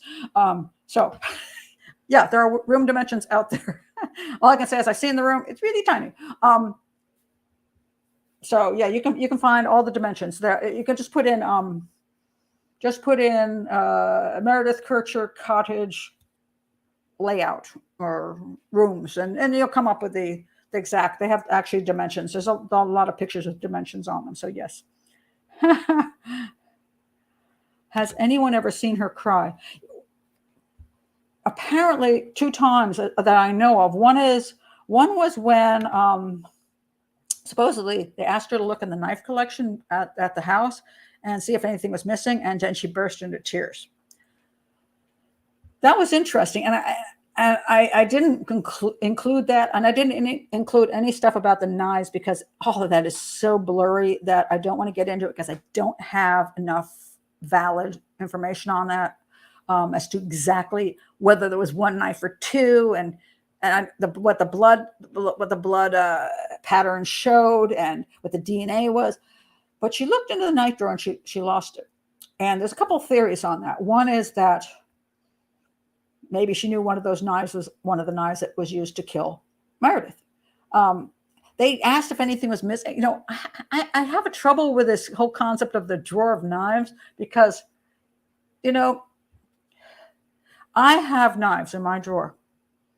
I bought Japanese knives, a really expensive set, because I wanted one good set of knives in my lifetime, which I've never had until the last 8 years. And I bought this super set, 3 knives, beautiful 3 knives, gorgeous. And I have one other really crappy knife that I use to like mostly open Amazon packages with. But I have these 3 knives and the crappy knife. I happen to know I've got 4 knives. Now, that's where I am today. But I used to rent rooms in my house, my ex-house. I had a big old house, and I used to rent to students. I didn't have good knives, let me tell you, because my students were using them. I wasn't going to put a set of fancy Japanese, kitchen knives in there. So I had crappy knives. I don't know even where I got them from. I think I picked up some at the thrift store. I bought some crappy set, and then somebody lost it, and then somebody brought some. I mean, I had so many weird knives in there. They didn't necessarily match. So I don't know if Amanda, who'd been there 5 weeks, or 5 or 6 weeks. I'm sorry if I get these things wrong. Me with details. She looks in a drawer and she goes, "Whoa." How does she really know what knives there are and whose knives there are and how many there were? I think that's nonsensical. I think that A, Rudy could have pulled a knife from the drawer and used it to kill Meredith. B, if you want to say it, Raffaele here, he had the knife that they thought was involved in the thing. They said he brought it over from his house, which to me is kind of ridiculous. He does like, more like, cute little knives. That's more likely. He always carried one on his side, which I don't object to because I think those are useful knives. And he could have used that in the crime and thrown it away. Or he could have used one out of the dang kitchen drawer from where Amanda lived. I don't know. She would know if one was missing or not. I just think that's kind of like ridiculous. But she did look in the drawer and freak out and cry.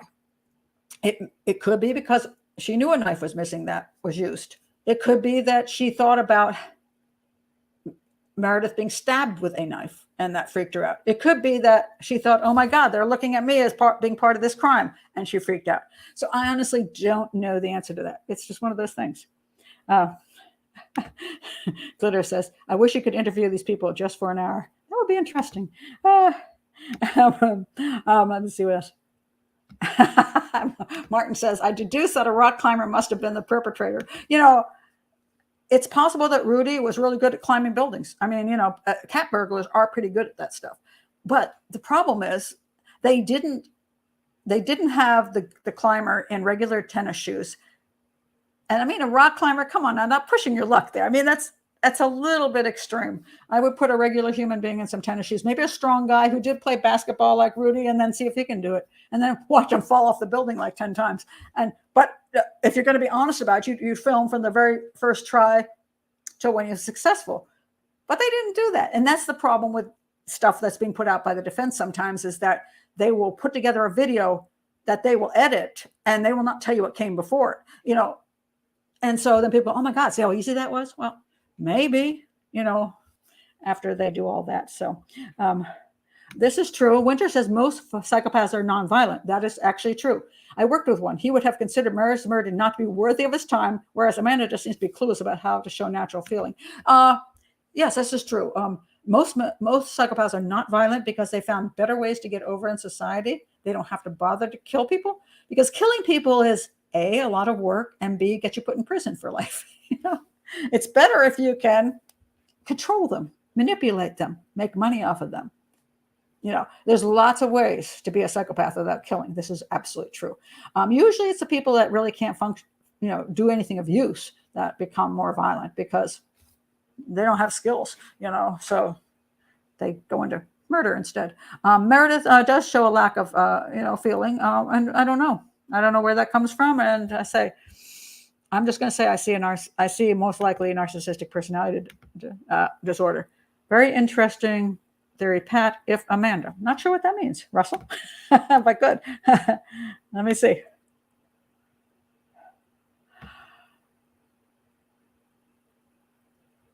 I'm not going to go there because I don't know that that's true. So I got to be careful about putting up things that I'm not absolutely sure are true. It's like a madman smoking the weed can still be violent. True. Another thing a lot of people don't realize is it's not sometimes the weed you're smoking, but the crap they put on the weed that you're smoking, like K2.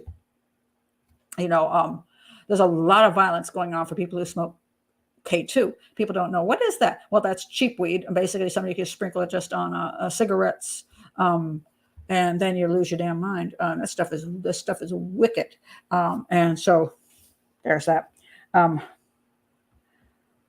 me see what this says. I disagree with the theory that Amanda didn't care about Meredith in her room. New roommates leave each other alone if the door is locked. Common. But this is true, but not true. I agree. I mean, let's say it's evening and she's got the door locked. You're not going to necessarily be worried about that. That's true. Now, apparently, though, Meredith never locked her door. Amanda said she did, and nobody agreed with her. They left their doors open. Now, so if Meredith was home, the question is why would she have locked her door on that particular occasion, and why didn't that strike Amanda as weird? Not that she couldn't have gone out and locked her door. I mean, she could have done that, but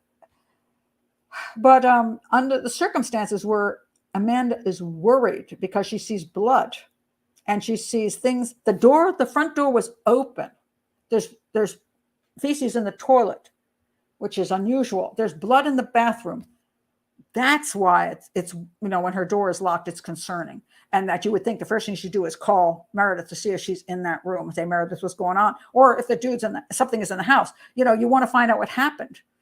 And her lack of checking up on Meredith at that point is concerning. And again, let me point out, I always talk about the totality of the evidence. It's not one issue. It's that and what looks like a staged crime, and the fact that a killer doesn't make sense that he would have locked that particular door, especially when there's no blood on the door and there's no bloody footprint stepping back to stop to do that. And then he leaves the front door. But these things, when you put them all together, you go, something is not quite right here. Yes, he has.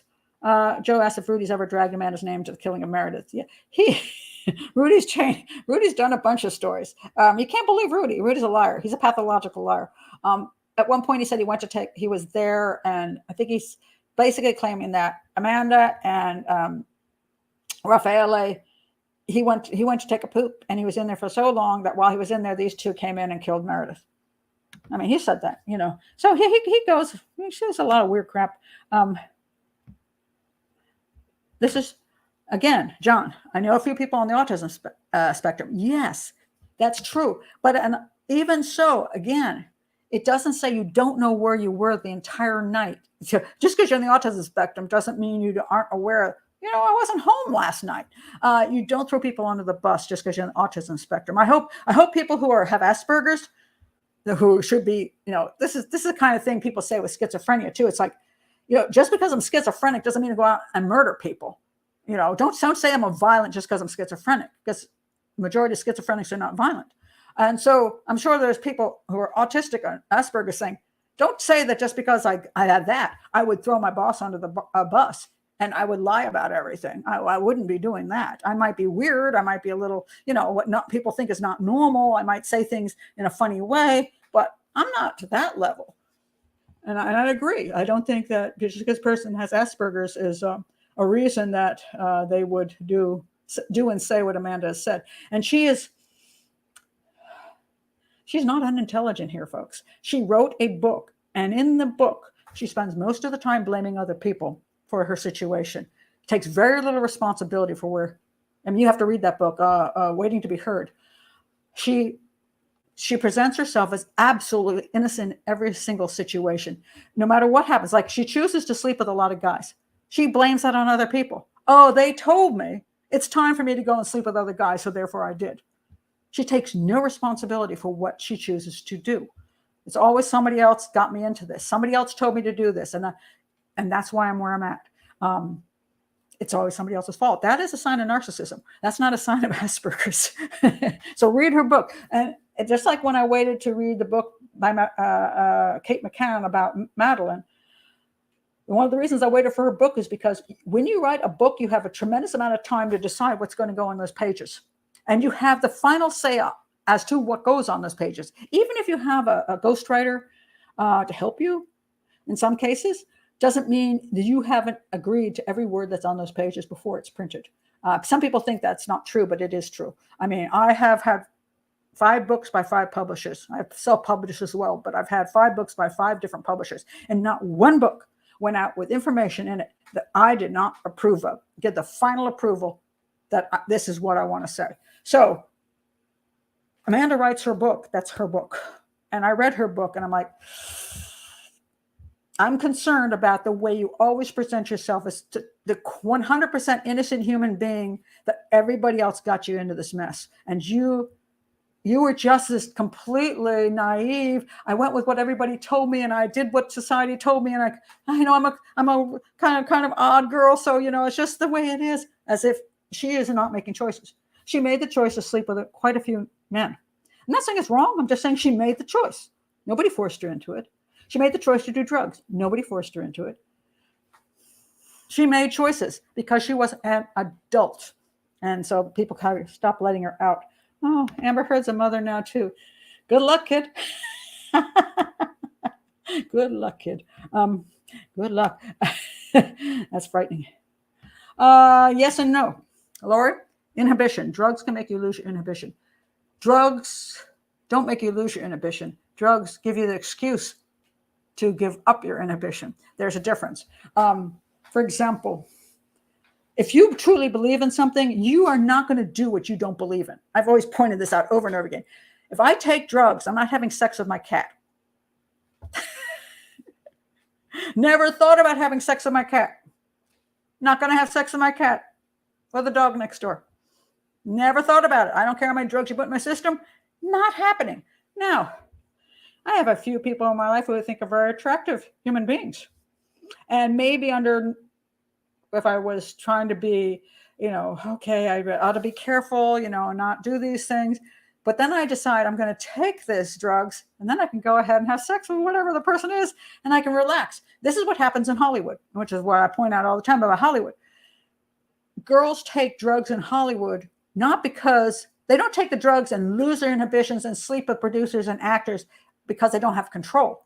They know they want to sleep with the actors and producers. So they take the drugs to relax themselves so they can permit themselves to do that because they want to get ahead in Hollywood. And it takes away the guilt. It takes away now look what I'm doing. I'm slutting around, It takes away that, but it doesn't take away your choice. So never believe that. It does not take away your choice at all.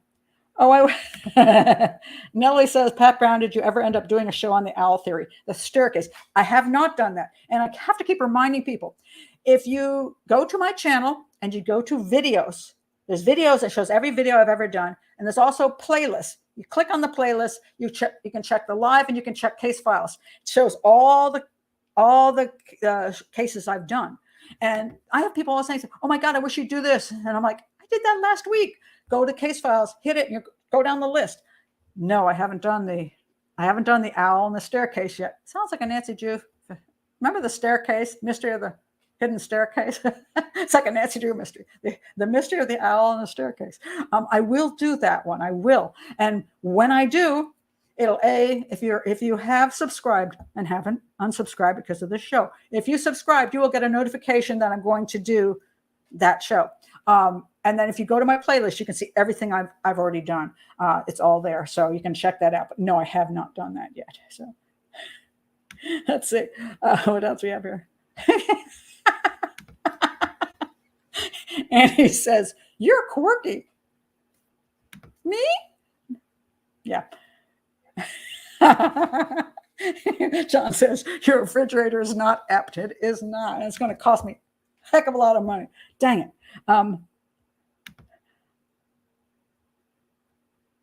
So, well, Pat, you could have gained some if you covered the Gabby Petito case, but we have been all over this. We're over this. Yeah. And again, I don't do things just to get subscribers. I could have made a lot of subscribers on that if I had wanted to go on and on about what happened.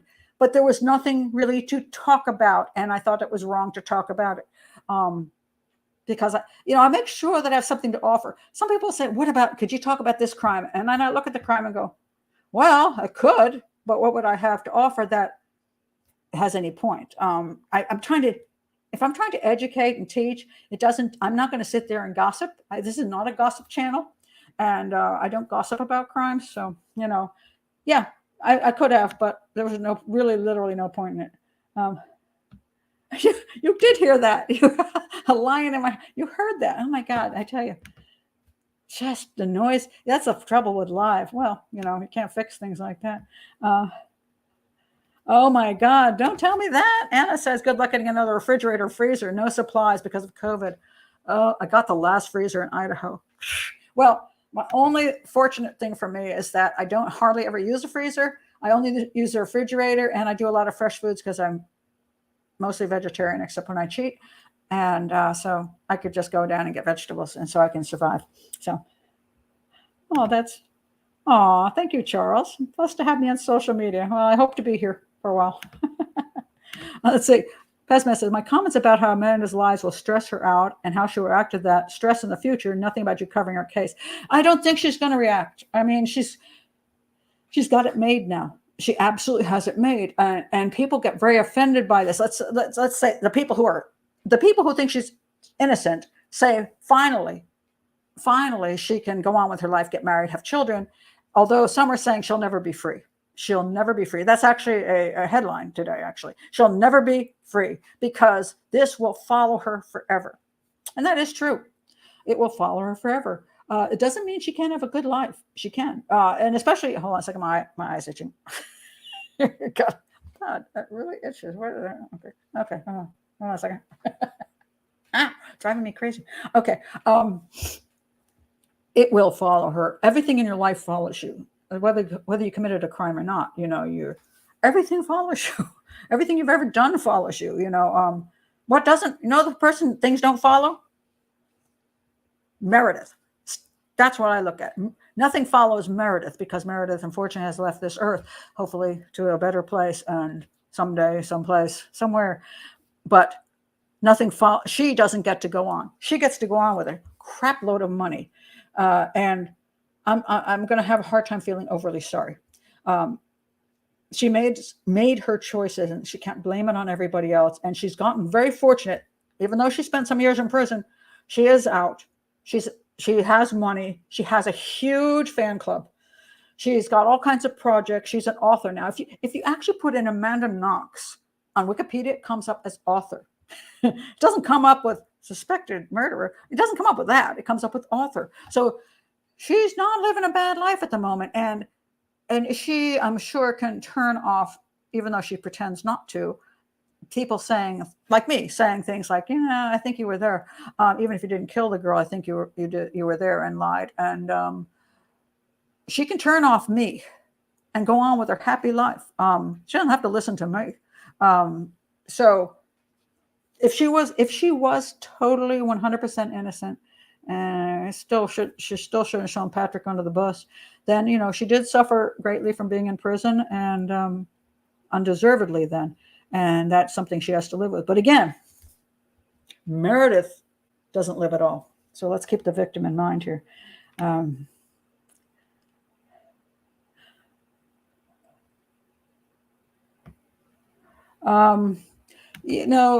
is a good point. Amanda's early interrogations have never been released. I think our versions are fiction. There were things that weren't videotaped. There were things I don't think were done properly police-wise. I will say that absolutely. Absolutely. She definitely was probably pressured.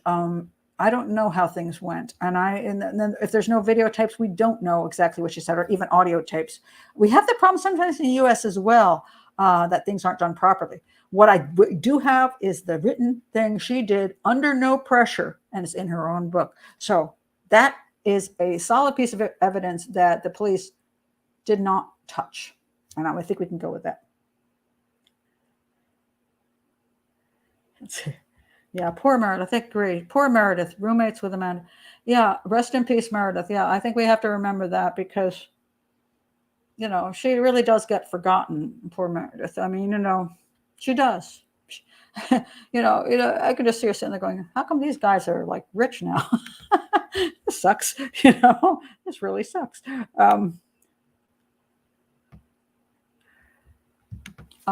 Laurie says, I love that you're here on YouTube talking about these cases. I've always enjoyed you on Nancy Grace during the Casey Anthony trial. Oh my God. Yeah, that was something. I will do a whole thing on Casey Anthony at some point. And all I can say now is that I get a lot more time, because I run the show now. So nobody can kick me off. Pat, if you lose food during bad fridge, you might get homeowners insurance. I'm not going to lose that much food. That's not a biggie. That's not a biggie. The feces in the toilet. There was a whole bunch of stuff about the feces in the toilet. And supposedly Rudy did have a habit of shitting in the toilet and not flushing. I don't know what his issue was. Apparently Meredith complained that she wasn't so much better. So, yeah, I mean, it's kind of disgusting, but on the other hand, some toilets don't flush well. They just, they back up. They just don't flush, and that's just the way it is. But as far as this case goes, I don't think it's highly relevant, except for the fact that it put Rudy in the apartment, in the house. Put Rudy in the house. That was the import of it. And the other thing, which is kind of interesting about that, is actually, it seems a little unlikely that. I mean, theoretically, you could be scrounging around and then get some food out of the refrigerator and then say, hey, I've got lots of time, so let me just sit down here for a while. Certainly, he didn't do that after he killed Meredith. So he clearly did that before he killed Meredith. So the real issue comes down to is, was he alone in the apartment for a long enough time where you thought he had the ability to sit down and just do that? Now, people will say, well, if you're in there to steal stuff, you're just going to get in and out. I hate to say this, but that's not true. Burglars and serial killer people, some of them just like to crap in your toilet. Some of them just crap on your bed or in the corner just to say, ha, I was here. They like doing that because it offends you. And they like to offend people. They like to let you know they were there. I was here. And that's the way of doing it, because they know when you come home and find poop in your toilet that's not yours, you're going to go, oh my God. So he could have just done that for the amusement of it. Or he could have been hanging around with Amanda and doing some drugs and eating some food and needed to go to the bathroom. And then maybe while I was in the bathroom, Meredith did come in and distracted him and he got up and didn't flush. I don't know. We don't know. We really don't know. But those are all the different possibilities. Let's see. What? I'm going to look at this one. I think Amanda and Raffaele told Rudy to go in and get his way with Meredith and end up badly when she refused him and killed. Why would they do that? I mean, really, why would Raffaele tell another guy he hardly knows to go in and rape somebody? I mean, I'm sorry, don't buy it. And I don't think she's going to do that either. I mean, she may not have liked Meredith totally. And I say, a prank I understand, but to send somebody in to get raped, it's a little extreme. And this is not a romantic thing for these two to do. I mean, I don't buy that for a minute. I mean, I just think that's again, I think one of those, fantasy things where we're dredging up. Well, this is true and sort of true. She may just be a selfish, pretty girl who knew if she threw a black boss under the bus, it would take the pressure off of her. Selfish people do behave inappropriate toward others. That is true. I agree with that because he was available to throw under the bus. But I just think, that I think the screaming thing, covering her ears in the kitchen, that's the thing that really gets me. And here's the other thing. You could more easily say, I was never there. Yes, I was supposed to meet my boss, but I never did. She could have just said that. I don't know who was in the house. But here's the thing. If she was there, it's also possible that somebody saw her go in with a guy that was black. Now, there's some heroin dude out in the park who said he saw these two together, but they came up, the defense said, we don't even know it's the same day. And that's probably true because the dude's kind of out of it. And, quite frankly, it could have been her and Rudy because, when you're dressed up and you're covered up, and you're from a distance, you might not be able to see if a person's white or black. I mean, maybe just it's a dude and a girl, and who knows? But she may have thought she might have been seen with Rudy going in, and maybe Rudy seen coming out of the house. She's got no idea who's seen what. So her way of getting out of this might be saying, they saw a black guy. I'm just going to say it's Patrick. I mean, we don't know. We just don't know. But again, that's the things that she said and the crime scene evidence just, for me, place her more likely at the scene than not. Oh, that's nice. John says, your explanation of this case makes more sense than anything I've read. I'm glad. I'm hoping it at least makes sense, and make people think maybe a little bit more widely about this thing. No. Again, drugs involved. They drugged Meredith and raped Brent wrong, and he killed her. Why are they going to rape Meredith? I mean, no. Rudy is a rapist. There's no evidence that these two are rapists, and that they would want to destroy their lives inside the home where she lives. 5 weeks into her showing, she was thrilled to be in Perugia. She was thrilled to be in Perugia. This was her. She was having fun. She had her new college. She was learning Italian. She had this boy to sleep with and maybe a few others. And she's getting some weed to smoke. She's having a good time. Let me go rape my classmate so she can rat me out to the police. And I can't live in the house anymore.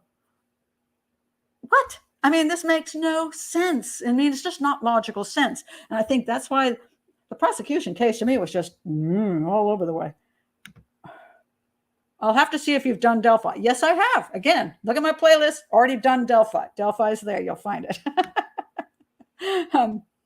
And Martin says, yes, there is one. That's correct. Oh, that's nice, Indigo. I like that Pat covers angles of stories that a lot of other people don't discuss, like the probable guilt of Westchester and Knox. I try to analyze things according to evidence, and just to be fair about what evidence tells me. And then people, I say, we're not in a court of law. Court of law takes more proof than I've got here of any of these cases, because you have to have that level where there's no question. But I try to present it so that we can learn, and then we can try to just look at things more rationally. Let's see what else we've got here.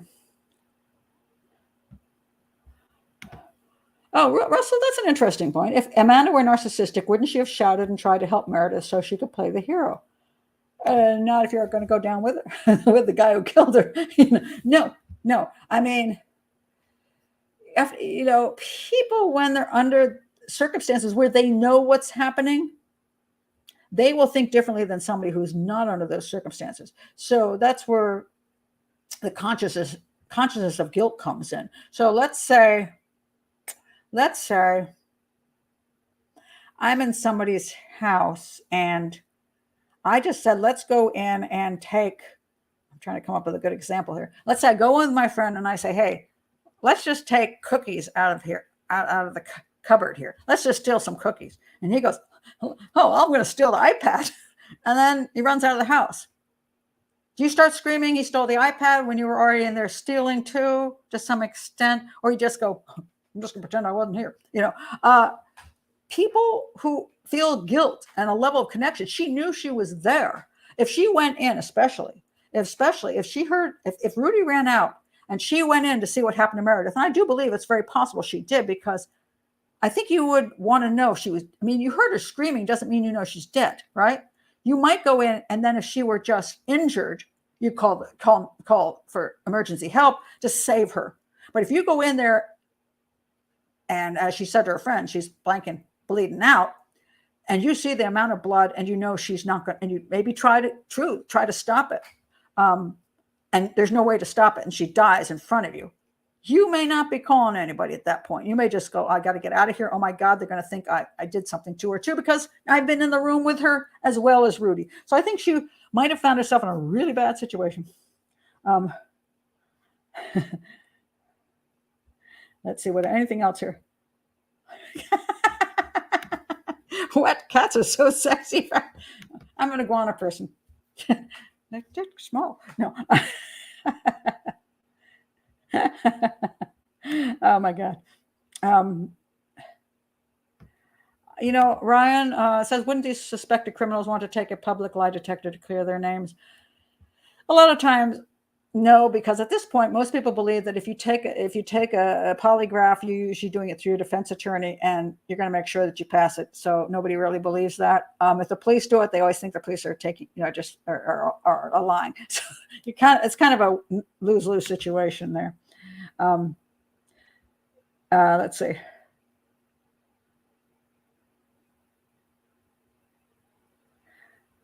Well, this could be true. I discovered a young woman's YouTube channel that was non-existent before the Gabby Petito case, and now has more than 20,000 subs, and only thanks to it. Her takes are mostly bad and unrealistic.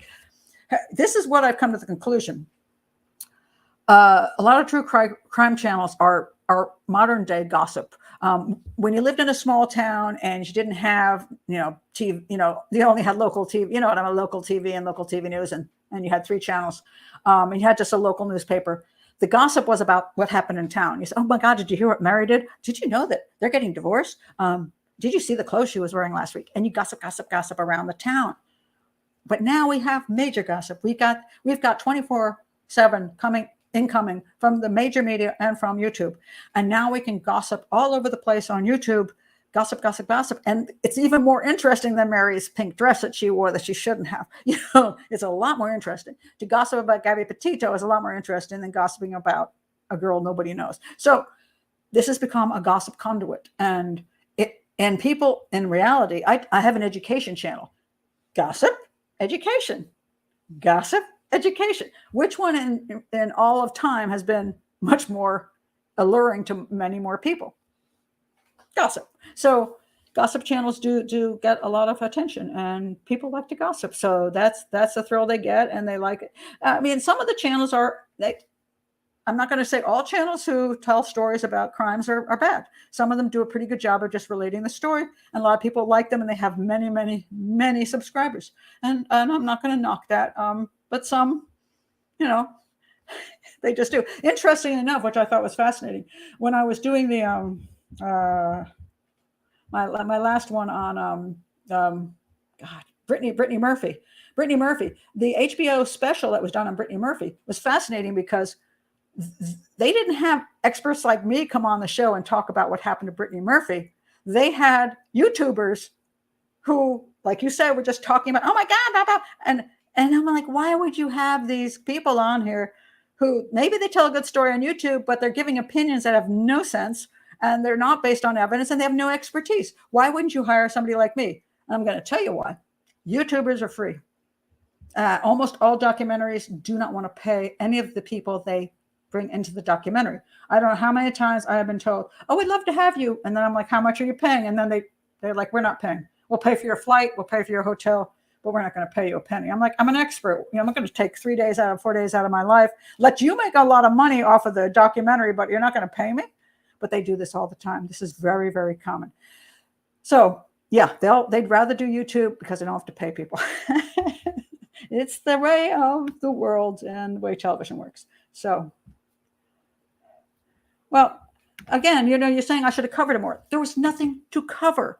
There was nothing to cover, which is why I didn't cover it. I did 2 things on the case. I just did the talking about why we shouldn't have gone crazy about the video because it was unacceptable.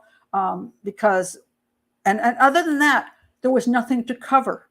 And I won't do things to cover stuff for no reason, so I can sit here and just talk on for hours. What do you think happened to Gabby? I mean, it's she surely disappeared. And I'm thinking that Brian guy, he has to know what happened to her. Is that informative, or is that educational, or is that just gossip? I'm not going to go there. So, yeah. Well, interesting. No. After he killed Meredith, would it made him use a toilet? Well, the problem is there was no bloody footprints going down to that toilet at all. So the answer to that would be no. That he used that toilet prior to the crime.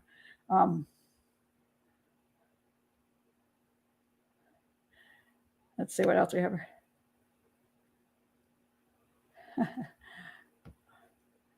Oh, that's okay.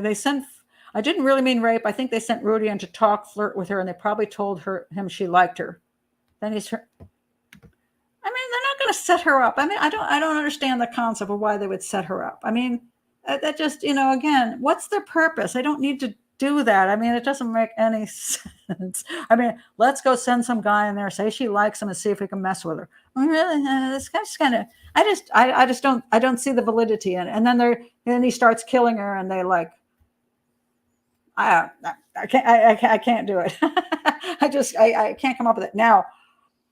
If Amanda's there alone with him, and they're high, and he goes in there by himself, and she's not paying attention, and things go down, that's possible. I see that. Or they had an argument, and he goes in afterwards, and she's just like, tough luck.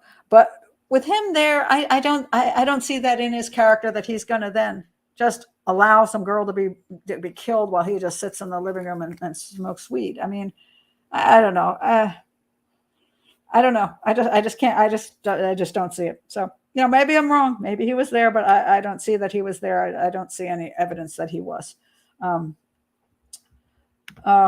Joe says people are getting carried away with the drug angle. There maybe have been some minor drug deal going on, but the idea that someone takes drugs and immediately becomes a murder is nonsensical. Correct. That she obviously did like to use drugs.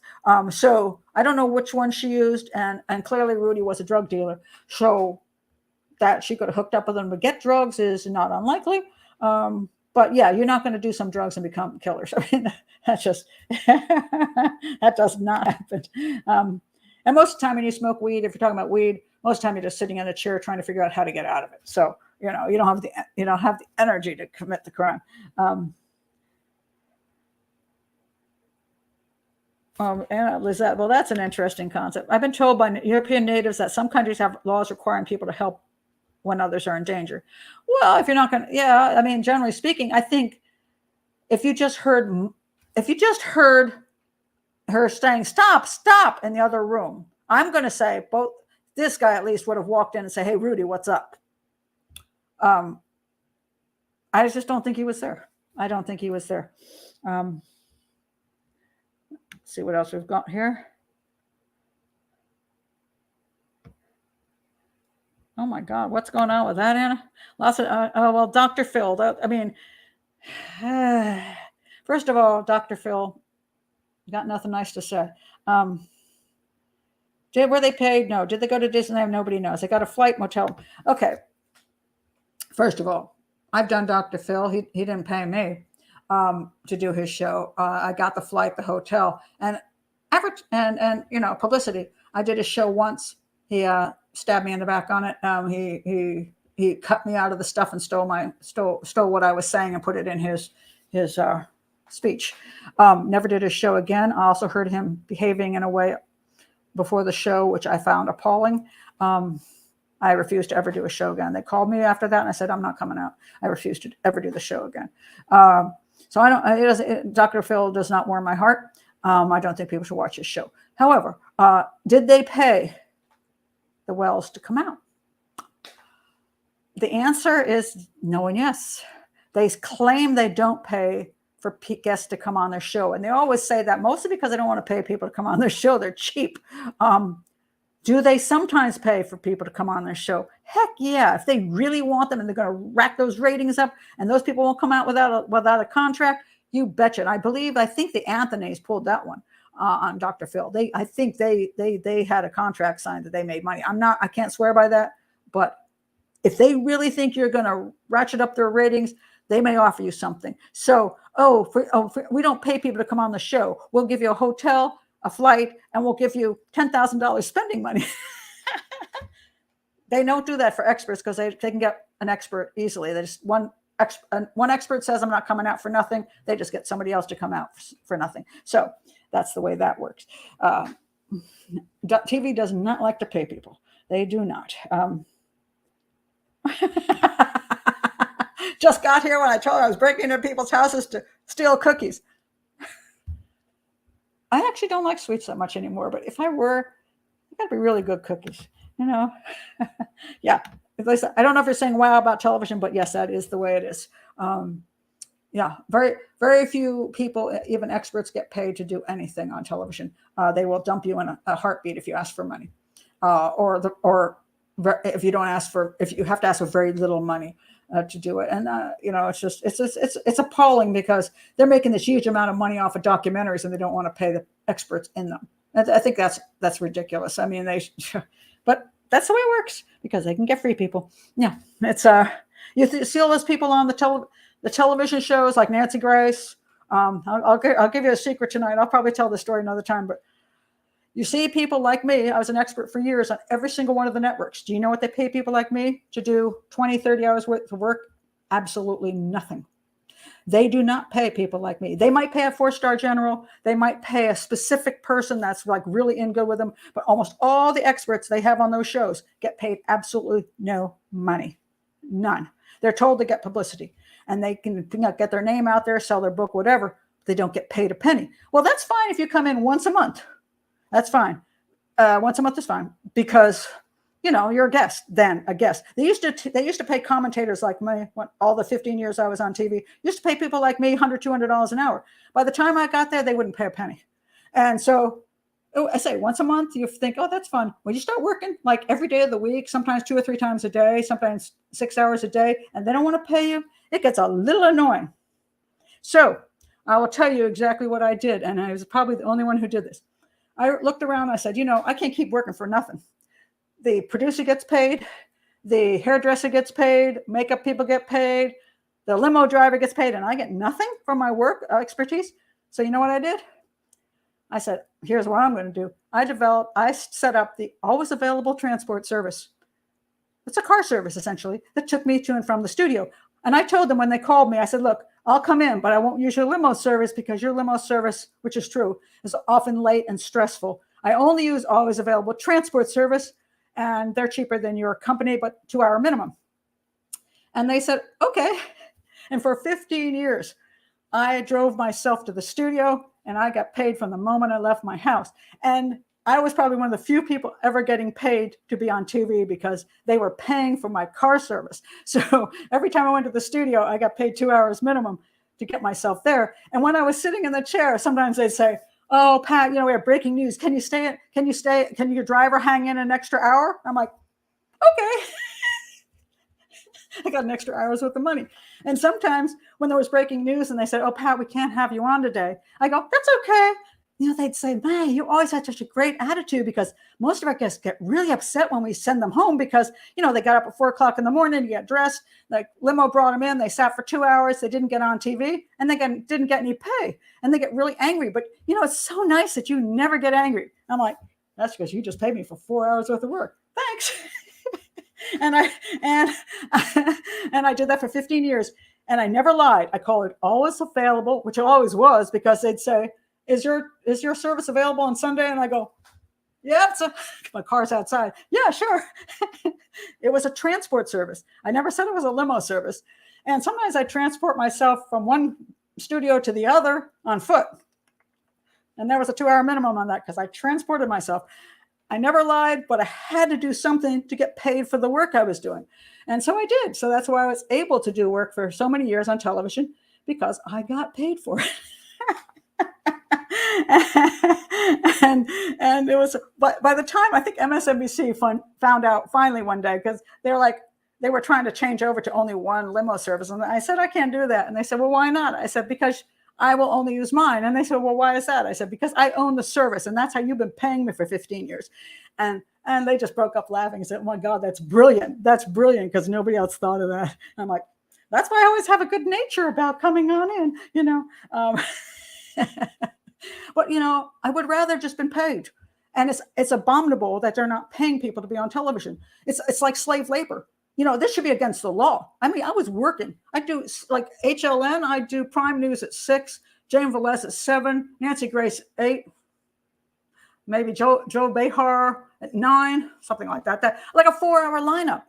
And by the time they brought me into the studio early to do my hair and makeup, and by the time I finished, I'm 6 hours in, and they didn't want to pay me a penny. But my limo was there for a long time, so I'm like, okay, thank you. But really, really sad. So the same thing is true for documentaries. They don't pay anything for documentaries. And maybe if you're lucky, you can get some money out of them, but it's usually very pitiful. And it's ridiculous, but that's the way television and Hollywood works. So the person who runs the show is making 10 million, and every person who works under that person, who every day of their life gets paid 0. That's called slave labor.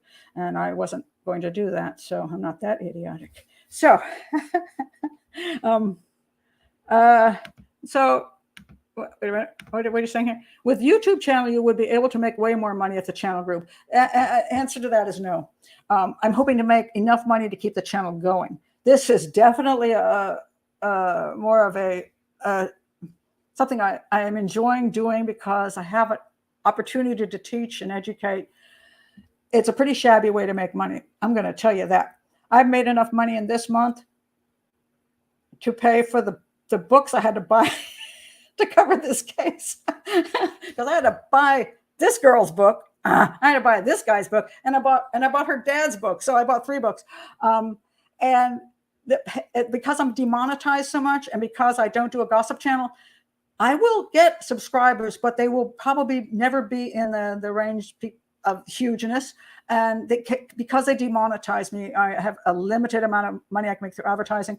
That's why I have the Patreon channel. So please do click below and support through Patreon. And I'm okay with not making a fortune. I don't need a fortune at this time in my life, but I would like enough to keep the channel going. So, but I would make way more with the always available transport service if I had some place to transport myself, because I did bow out of television because I refused to do the stuff that they're doing these days. So that's the way it goes. Pat, if you get 1 million views per video, you'll be doing more than 1K a video. Yeah, I mean, if I got that many, but chances are limited on that. And I say they demonetize me. So, oh, that's really nice. We'll join Patreon. I think Patreon is going to keep this channel going. I really do. But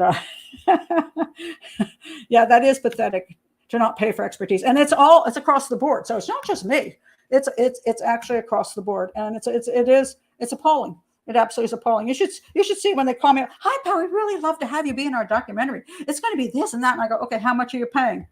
And there's just dead silence. And they're like, oh, well, we'll cover your expenses. And I'm like, I'm a professional. You're going to cover my hours. Well, thank you very much for talking with us. I'll talk to the producers. Bye. They never call back.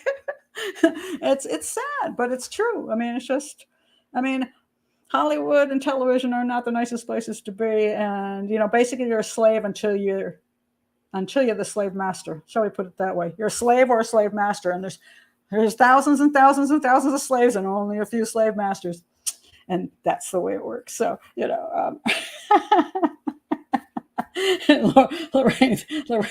Lorraine says, I love the cut of your jib. Play them at their own game. I had to, I was lucky I thought of that, because otherwise I would have had to quit, because I couldn't. I would have to work. I mean, I'm a human being. I have to eat and put food on the table for my children too. Not now anymore, because they're grown. But especially when I started TV, I was in my early 40s. But I have expenses. And just because you say, you can advertise my book, and TV is not the best way to advertise books anymore. You have to get an approval from Oprah. You have to get something like that. Otherwise, you can't even get advertising. Even on television, it does you no good.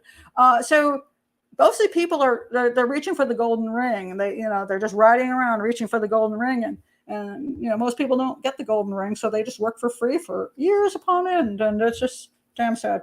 That's the way it works. And I'd be happy to support the channel. I don't do business online. No worries, Anna. Don't worry about it. I love having you here anyway. All I hope is there's enough people here who do business online, who can support the channel in one way or the other. And hey, if you can't support the channel monetarily, like and subscribe and share with your friends in the true crime community, because that really does help. Because I'm not a part of a true crime community, and you might wonder why.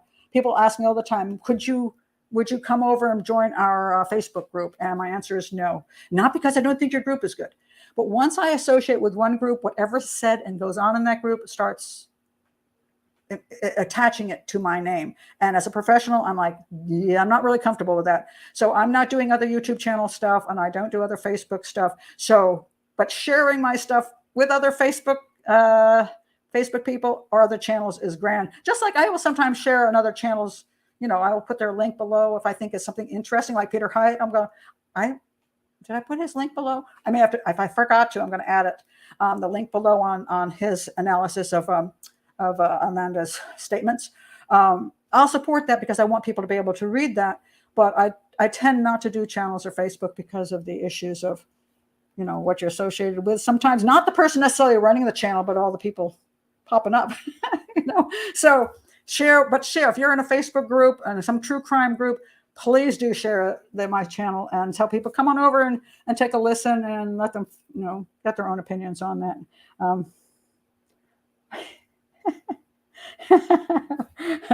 Approval. Yes. Approval from Oprah. Are you kidding me? If Oprah approves of your book, you're in the money. Huge amount of money. That's one of the best places you can get approval.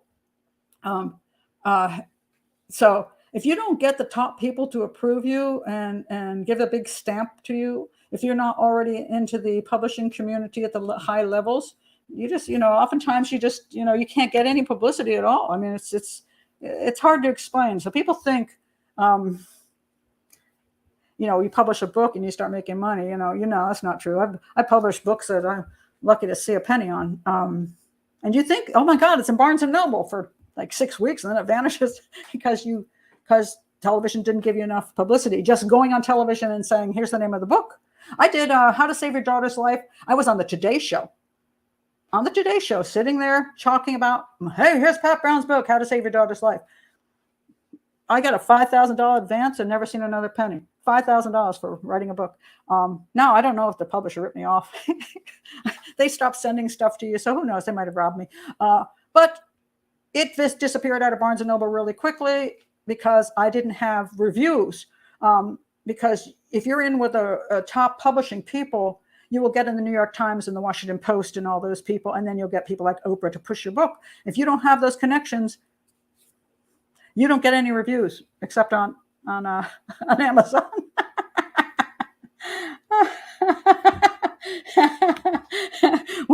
When you consider some of the woo-woo traddle Oprah approves, I'd be offended if she did promote my book. Hey, I'm okay if Oprah promotes my book.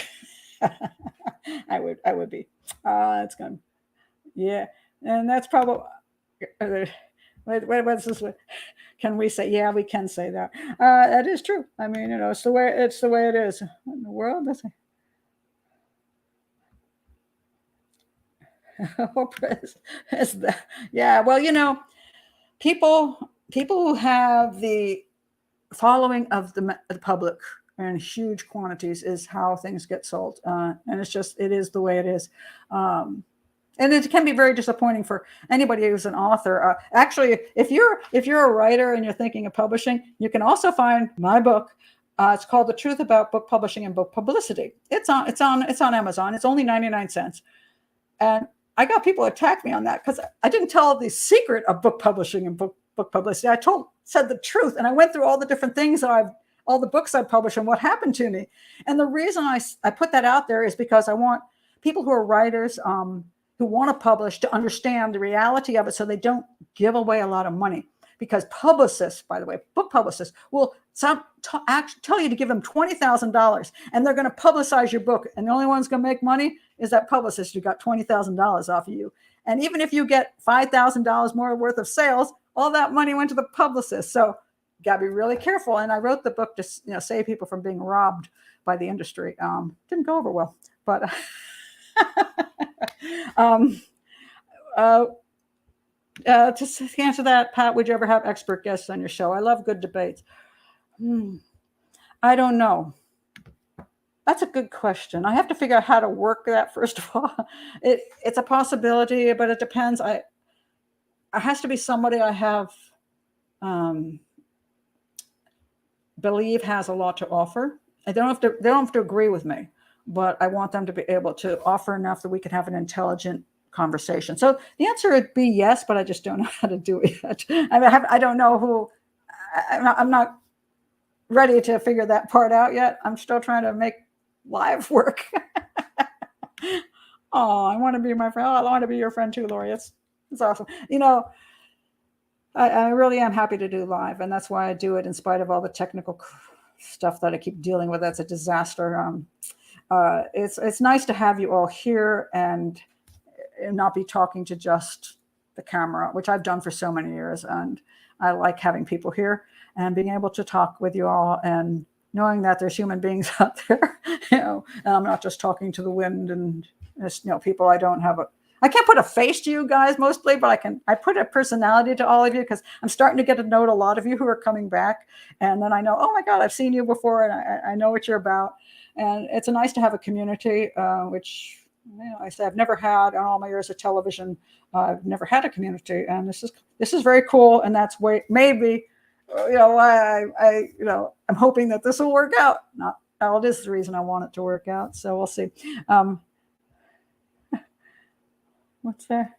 Oh, this interest. The offer is too large for the demand because the entry barrier into book writing is low. Anybody can write books, not good ones. Well, there's a yes and no on that, and it's the same thing for YouTube. Amazon has allowed people to publish without having any barrier. You don't have to have a publisher. You can publish yourself. So there's a boatload of stuff out there. But really what happened in the days is that the big publishers, the big five, took over and killed the mid-level publishers. So once upon a time, I would publish a book like How to Save Your Daughter's Life, and I would maybe make 30 or 40,000 on it for a year's worth of work. I'd write the book, I'd go through all the editing process, maybe do some book tours, whatever. I'd only make maybe 30,000 or 35,000, but at least it was a salary. So the mid-level people could publish because they had the publisher supporting them and working with them. And then what happened was it came down to just the big five, and you either hit big or you hit nothing at all. And so the mid-level publishers then could not get their books out because the powers that be control the bookstores. You have to buy property in the bookstores, although the bookstores are dying anyway. But Barnes and Nobles, you have to buy the property. You buy real estate in the store. So if your publisher doesn't put out a lot of money, you just get two of your books on the back shelves with the spines out like this. You can't even read hardly read the name. But if your publisher is a big publisher and has Oprah behind them, you're going to be in the front of the store like this with all your books standing there with a big sign over them. That's paid property. So if you don't have that kind of clout behind you, your book comes in and out of that Barnes and Noble in like a few days and you don't see any money off of it. So that's the way it works. It sucks. As far as inviting certain profilers, this is a good point. This is how maybe invite another profiler to talk about the case. It all depends. The profiling, I like other profilers to be able to discuss with, but there's a lot of profilers out here, and I'm not going to say which ones they are, who don't like me and would not be on a show with me because they say Pat Brown is not a real profiler. She's a fraud because she's not FBI. She's not a retired FBI. She doesn't have a PhD in forensics or whatever it is. Whatever they have, I don't. They're going to say they don't want to be with me because I'm not credible, and they are. And so there's a real ego trip thing going on in this industry. It's very sad because here's what's so weird about it. How many lawyers are there in this country? Just 5 or 10? 5 or 10 or 15 saying each other is no good? Or are there like thousands, hundreds of thousands. Same for doctors, tons of teachers. But profilers, maybe 10, 15, and they all don't like each other unless they work together. That's how many. They want to control the entire thing. They don't want profiling to be something other people can do. They want to be the god of profiling. And I don't believe in that. I believe profiling is a skill that can be taught. It's a skill. And that's why I'm going to have the profiling school here. I want to teach profiling. It's a methodology of learning how to analyze evidence and understanding how psychopaths work and so on and so forth. It's not psychic work here, folks. I'm not like, I know better than anybody else. Like, no, it's not that. It's figuring stuff out. Everybody can be taught that, just like a scientist can be taught stuff, and a doctor can be taught stuff, and a lawyer can be taught stuff. But why the profiling world has to be less than two dozen people and they all fight each other is ridiculous. But is the way it is. And so I'm not going to say which ones. I can only tell you that some profilers out here that you might suggest, and I'm not saying this that you're suggesting one right now that doesn't like me, but I'll tell you what, you put in whatever profile you think and put in Pat Brown's name next to them and then see what they say about me. Oh my goodness. Anna, I'm going to be working on something to that effect. I think the idea of profiling school is good. You should sell your package to police departments. How far along with your plans? Not struggling with them right now. But I'm coming along with it. Yes. I have two things I'm going to do online so that anybody who would like to learn more can learn more, including police detectives. So a lot of times they don't have the time. They're so darn busy, but they could click on the profiling school and say, I want to know more about, and they could click on whatever subject matter they want to learn more about. And that can go to them and help any individual detective improve his skills, or people who use profiling in other ways. So I'm hoping to have that be just available to all people across the world too, because you might be in another country, but this book could be useful information. And then I am working with my partner as a police chief. We're working on putting together a specific program for police detectives, and that includes crime scene photos and real cases, which I'm not going to do on the internet. But that would be the private part. And yes, we're working on that. So it's just going to be, there's a lot of work here. So I'm just trying to get all of it done eventually. So, but at any rate, so hopefully at some point, as far as things like this, take time to look at my analysis of a mass murder case where I believe I'm being lied to. It depends. I tell anybody, the problem I have a lot of times is I have authors who say, can you read my stuff and tell me if it's true? Yeah, it's work. It's work. I get paid for work. So I don't do these things for free because it takes up a lot of my time and I got things to do. So, unless you want to be paying me big bucks, probably not. And occasionally you can send something over and I might be able to take a quick look at it and say, hey, this is just my personal opinion within 5 minutes. I might do that. So I won't discourage you from sending something over, but a good portion of the time I'm not going to spend an hour analyzing it. So, and a lot of things are, quite frankly, many times people send me stuff, they're really off the wall, and I'm like, yeah, no. And then I just make enemies. But I'm not going to stop you from doing it. My email is public. It's profilerpatbrown@gmail.com. It's not a biggie. You can always send me something. Please don't call. But and sometimes I'll take a glance at something. It depends on the situation. But yeah. Generally speaking, I don't work for free because it's just a pain in the neck. Oh, yes. Okay. Yes. Pat, I just saw someone talk about a book, Practical Homicide Investigation. That's Vernon Gaberth. Excellent book. And by the way, I will be doing in the school, I'll have a book section on each one of the subject areas, like forensic pathology or serial homicide or whatever. And I will be telling you the best books in each one of those to read. And Vernon Gaberth's book, that one is absolutely a book one should read. It's on my shelf, and I recommend that absolutely as part of the program. So yes, that's a good one. good thought there.